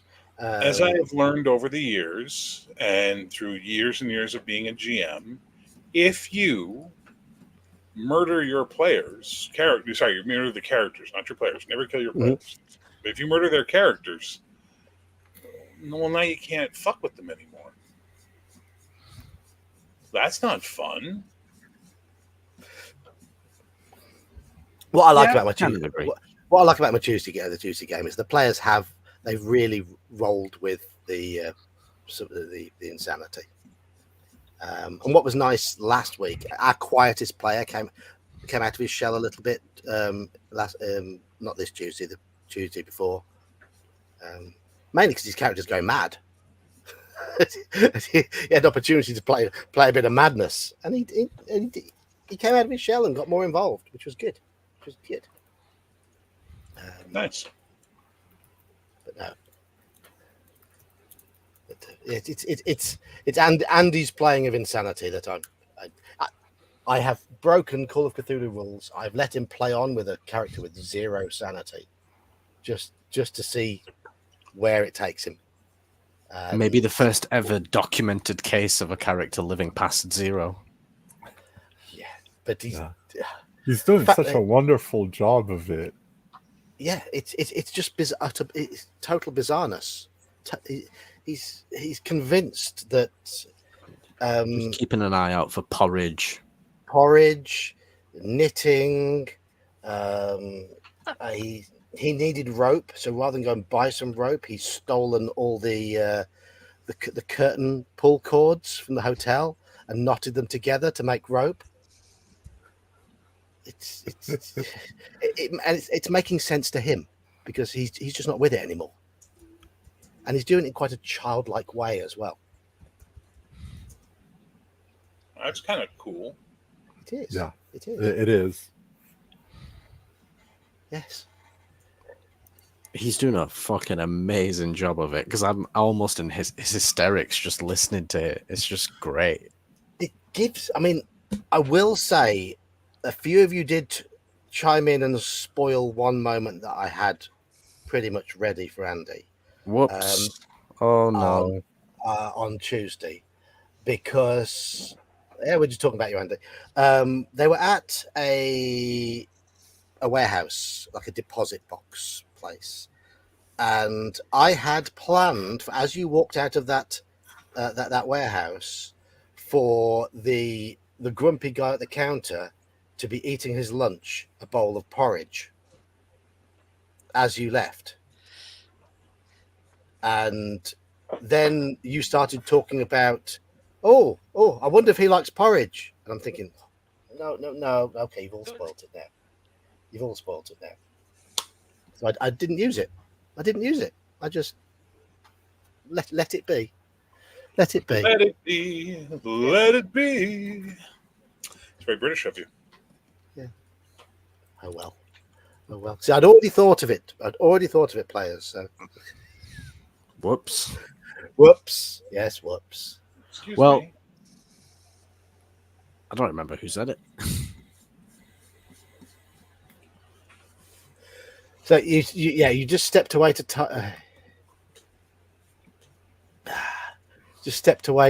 tie something up. The reason he's getting rope is because he wants to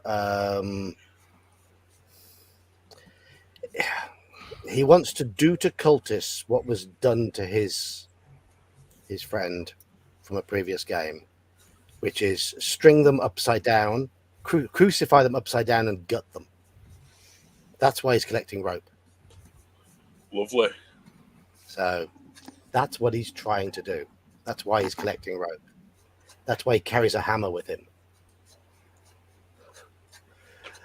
So he can club them, knock them unconscious, dangle them upside down with their crucify them upside down, and then gut them. He's insane. He's got zero sanity. And he thinks it's all the right thing to do. Well, the stress rules and the sanity rules are a bit different, right? Right. Okay. So the stress rules. Just give me a second here.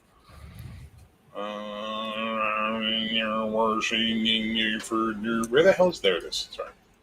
New computer. Still trying to figure out how everything works on Mac. In the stress rules, it's in your head. Hang on. What? Go away. I love you, but not right now. There's immediate effects, fight, flight, or freeze, and then there's situational stress, and basically there's stuff that can cause stress that normally wouldn't cause a sanity check in, say, Call of Cthulhu. So there's mild stress, there's significant stress, there's disastrously stressful situations. There's stressful stress. Exactly. There's stressful stress. And it's only 4 pages of rules. So would it be like bouts of stress instead of bouts of sanity? So okay, look. So you might have anger.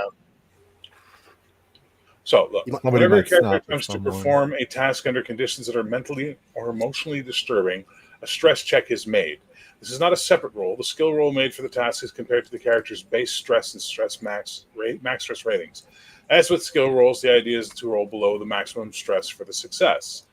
Character surrounded and under heavy fire. The situation seems hopeless. The player decides the character will pop up and return fire. The game master decides that this qualifies as a stress check.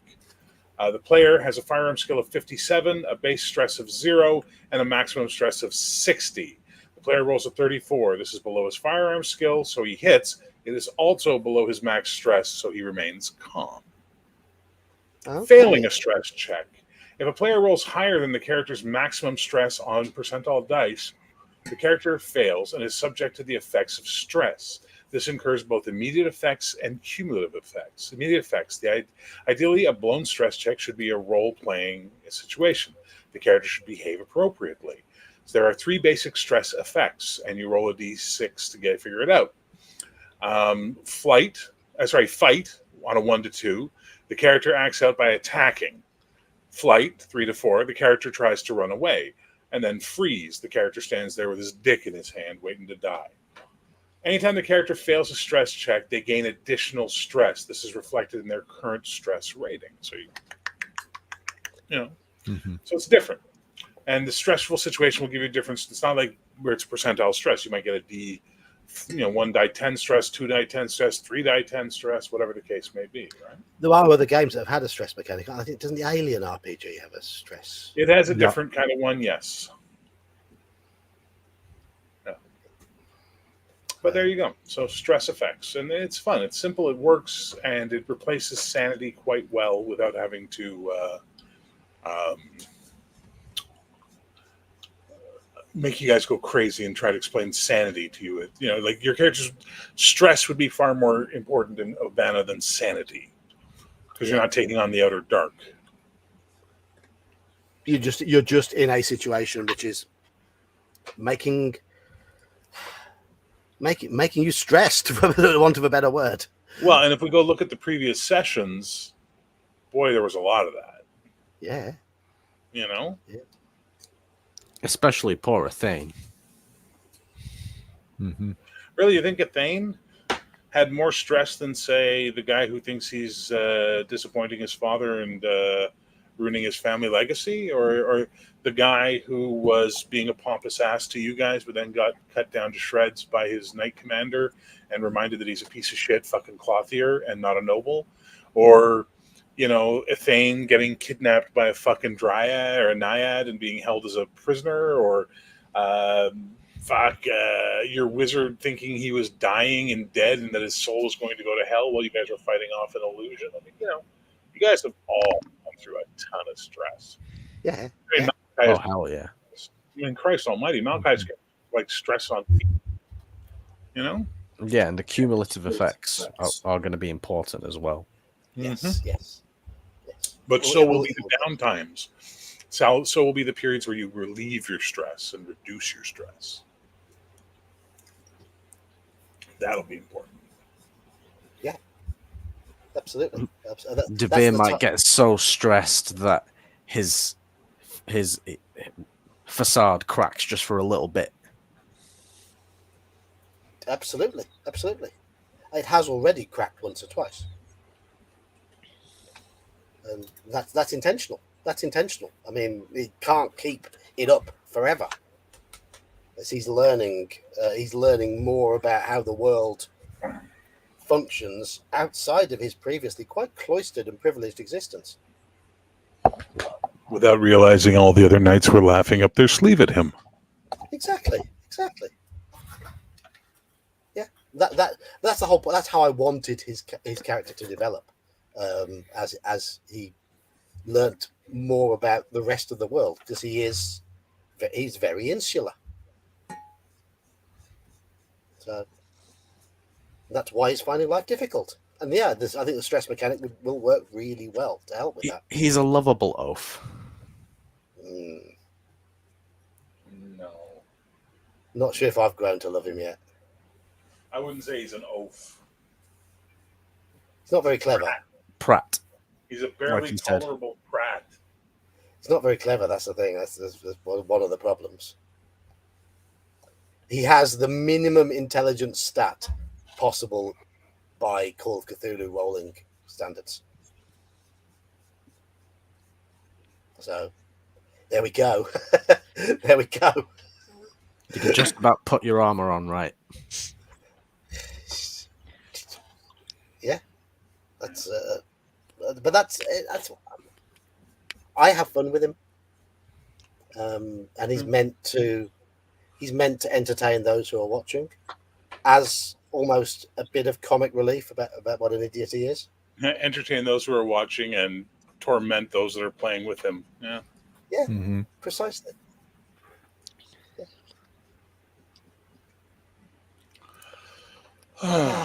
Yes. Which reminds me, we're talking of idiot knights. My slightly more intelligent paladin in the OSE game. I hope that game goes ahead this week. So if anyone wants to play OSE this Saturday, Gene is planning to run starting 2:00 UK time, which is varying times in the USA. For most of you, sort of 8-9 o'clock. Those of you on the West Coast weirdos, yeah, it's far too early for you. But it's the game is dropping. You don't need to be there on time. But you do need to be there before 5:00, ideally. Otherwise, we'll have ditched the game off. But hopefully, we'll get a game going this week because I'd like to play my paladin again, who is also a pompous oaf, but in a slightly different way. After Devere dies, I look forward to playing a likable character. Yeah. Devere is very, very likable. No, he isn't. It's 2 p.m. BST, which is 1 hour ahead of GMT, which is where we are at the moment in Britain. So we move our clocks as well as but yeah, Albertus Jogson Breithammer von Offenbach IV is his name. Please don't shorten it.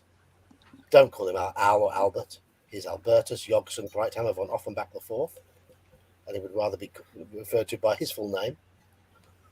Now that's a Did you say Offenbach? Yes. Yeah. That's fucking funny for reasons you don't understand in Quebec. Yeah, I know. I don't. I have no idea. No, exactly. No one who doesn't speak French and who's not in Quebec and who doesn't speak French will get that joke. Which... That's at all. There was a Quebecois band that was very famous called Offenbach. Yeah. Was that? There's a Quebec rock blues band that was very famous in the province called Offenbach. Huge in the 70s and 80s here. Yeah. Is there a reason why it's something to be laughed at though? That what did they do? Well, no, it's just the name Offenbach. It's just funny. Yeah. Oh, okay. Do you mind I just made. They were very I good. I liked them a lot. So I made it up on the spur of the moment, so I didn't have it. It's Jerry Boulet, right? Yeah. Yeah, he had a great voice. Oh yeah. Very, very, very bluesy. But the difference between him and Devere is he's very lawful and he's actually quite intelligent, but he is quite old-fashioned in his views. Devere's just stupid. Devere's not stupid. Devere is idealistic. Devere is idealistic in a world where idealism is not a strength. Okay, yeah, that's good. Yeah, that's a good way of putting it. Right. That's a good way of putting it. And now Devere finds himself sucked into this Pendrick cycle, which 99.9% of the people in the campaign world think is bullshit and don't care about. They're more worried about where their next meal's coming from, whether or not there's going to be a war, et cetera, et cetera, et cetera. Fuck off, cat. And here he is off on this magic quest, you know? That's got to be stressful. Yes, it is. Yeah, I'm looking forward to leaning into this stress mechanic and it being his downfall, because it will his facade will crack very, very quickly. Yes, Straw Piglet. Most people do just call him you. Okay, you're being an asshole. You're in your asshole. Well, we've got 6 minutes left of the stream, so I think I'm going to jump at Slan here. Any plans for your channel over the next week or two? Not much. Continuing what I'm doing. Yeah, that's pretty much it, really. When are we going? When are we going for coffee again, Slan? This Friday. It's this Friday. I can't. Yeah. You can't. I got to postpone until Friday next. I can't. I'm working. I work tomorrow, dude. I got a job. Okay, yeah, I can postpone until the Friday after, if that's okay with you. Then it has to be in the evening because I'm work is starting up again next week. That's fine. They shut down for construction. Oh, I can't do anything in the evening. Fuck. All right, we'll find a time in August. We'll find a time in August. Yeah. Okay? The problems of adulting. Yes, the problems of adulting. Yeah. Shut your whore mouth. But it ties back to the beginning of the stream because you guys let each other know in advance. There we go. Communication. Yeah. Communicate. It's all part of the etiquette. Why do I want to slap you right now, Iman? It's a part of my personality. I just want to go, Blame you. you know? I actually wouldn't.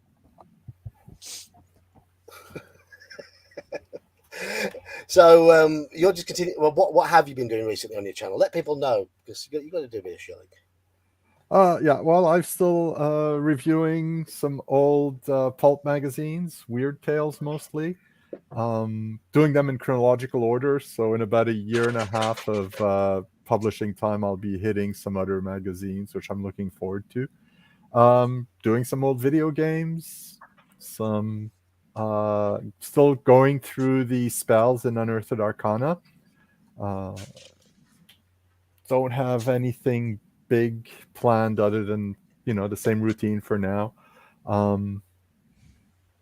Yeah, and I'm hoping to record the making of the adventure for the one I'm going to be running at Clericon, just recording how I created it, doing a video about that.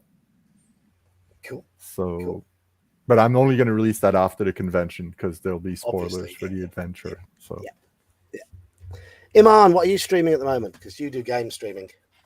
I did a 100% full playthrough of Devil May Cry on the weekend, which went really well. I only died once, and it was to the final boss, so it was fair enough.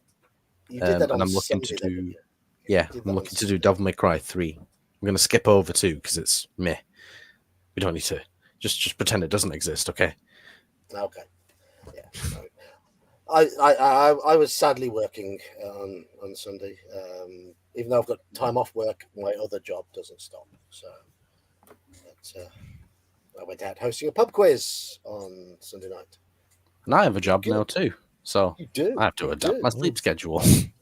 Yes. Yes. Congratulations again, young man. Thank you. Yes. When did you start? Monday. This coming Monday? No, I've already started. How is it so far? It's all right. Everyone's lovely. The call center? Not quite. Bit of everything. Okay.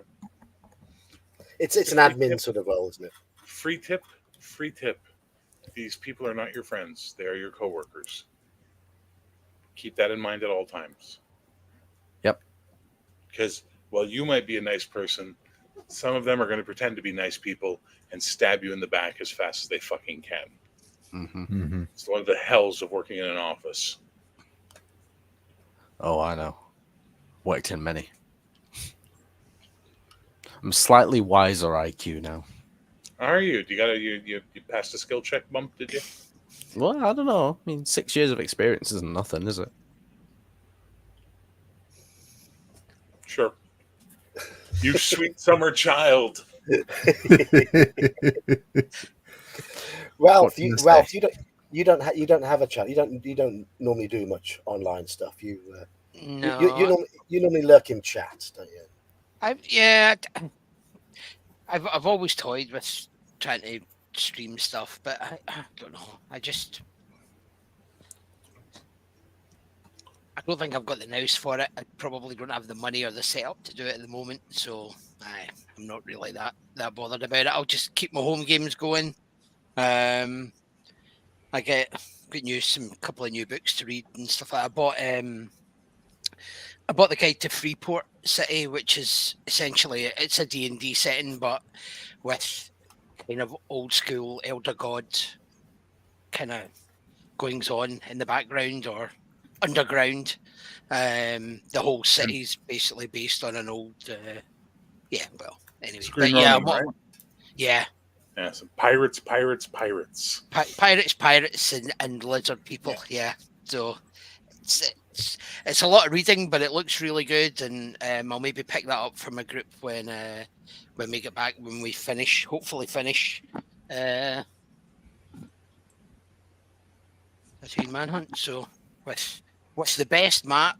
One of the best maps of the Mos Eisley Cantina, so that anybody that has seen Star Wars, the real Star Wars, instantly goes, that's the map for the cantina, and lose their shit completely. And then they get grenades thrown at them by a whole load of bounty hunters, and it's brilliant. It's really good. It's actually a really good adventure. It's pretty railroads, but for new players to the the system and stuff, it's actually a pretty good adventure. So I'll be doing Sometimes a fairly linear adventure is a good way of learning a game, though, isn't it? Yeah.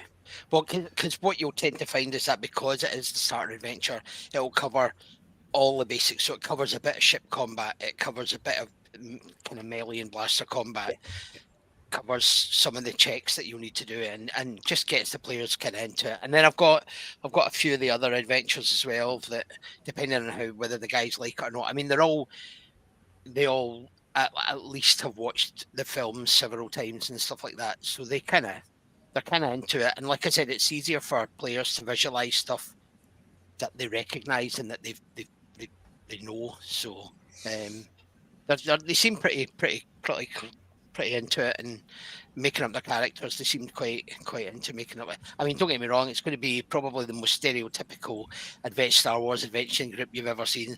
There'll be like a bounty hunter and an Ewok and a Wookiee and probably a smuggler, because that's the only way they'll get a ship. So, but apart from that, it'll be good. It'll be good. A Wookiee and Ewok. Oh yeah, it'll be like, and it's not really a Walk Wookiee. into a bar. It's not really a Wookiee. It's 3 Ewoks in a fur coat. It'll just be like your average 5e game. Okay, that's all it'll be. Well, this is because your average 5e game is the fucking Mos Eisley Cantina. Well, that's true. True enough. Yeah. So, how have you enjoyed popping your RPG panel cherry tonight? I've enjoyed it. I know I've been quite quiet, but as I get a wee bit more confident, and I will pop back in. I'll definitely pop back in.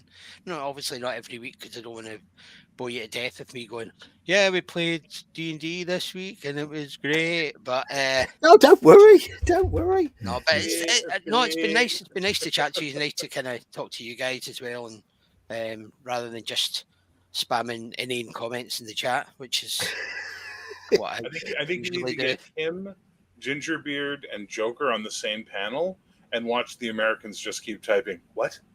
What? Yeah. No, but thanks for having me. It's been great. No worries. Oh, it's good having you, mate. Yeah, it's good. Thank Yeah, you. it's fun. Hope my bad Scottish impersonation didn't offend. No, it's to be honest, on the scale, it's in the upper end of. I once convinced a drunk Scotsman in Vancouver in a bar that I was Scottish. You could convince me you were Belgian and you didn't speak a word of Belgian if I was drunk. So don't worry about it. Oh no, he was mad too. Fuck, he was calling me a Lowland. He's calling me a Lowland prick. He was getting real fucking that's the weird thing. Like, I was born pretty much in the Highlands, but I now live in the Central Belt, so I get shit from both sides. Oh, yeah. Can't win. Well, it's fun talking to you, man. Yeah, no, definitely nice to meet you guys. Thank you. Yeah, nice to meet you too, mate. Properly, at least. Well, my headphones have just died again, so that might just be telling me something. Okay, well then I'd have nothing going on. Don't worry about me. Bye. You've already talked about what you've got going on there. You said you're coming back into running games. I cannot. Come to my channel, 8 o'clock. Sorry, you can't wait for what, Ralph? For that game looks amazing. Yeah, me too. I can't wait for that fucking game. Yeah. That looks sweet. Indiana Jones. Oh, I don't care if people know where I live. Come, I pity the fucker who shows up at my door looking for a problem. And I think you all know who I am and what I do. I have been trying things out regarding. I've started reading quite a lot of fiction recently. I've been trying things out with the microphone, so I'm looking for feedback from people regarding what I'm doing with the reading stuff, because what I'm now doing is I'm recording it a lot more quietly, but then boosting it in with an amplification tool in Audacity, and it seems to be coming through. People are saying that it's sounding decent. I couldn't do it with today's video, unfortunately, but that's what I've been doing with my read throughs. So I've been sort of whispering as I'm talking, and just in that sort of, not quite a whisper, but this sort of voice, and then I've been boosting it up with a bit of amplification. It seems to be coming through quite well. So Nice. Yeah, I mean, all your other ones have been fine. It was just today's. I just Yeah. wasn't getting anything through it. that So, blame the debut system that I used to record the screen. It obviously doesn't pick up this microphone very well. I'm not using it tonight because I didn't know how it would behave, but that's the one I use for recording usually. And I have to boost it by 20 decibels when I record using OBS and Audacity. But Debut doesn't have that function, so it's a pain. But that's the one that gives more depth of voice. So, oh well. Is depth of voice a problem for you there, John?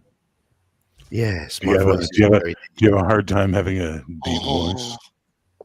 My voice isn't deep enough, though, is it? It's really easy to do it, though. You just sort of drop it down a little bit. Don't project as much and speak more into the lower front of your mouth. This is about as low as I go, I think. Watch the gravel. See if you can take the gravel out of it and then hit that low without the gravel. Take the gravel. What gravel? Low. So instead of going the whole, I'm speaking low. it's getting a bit weird ASMR in here now. Don't do that. Just speak into the front of your mouth, into the lower front when you talk.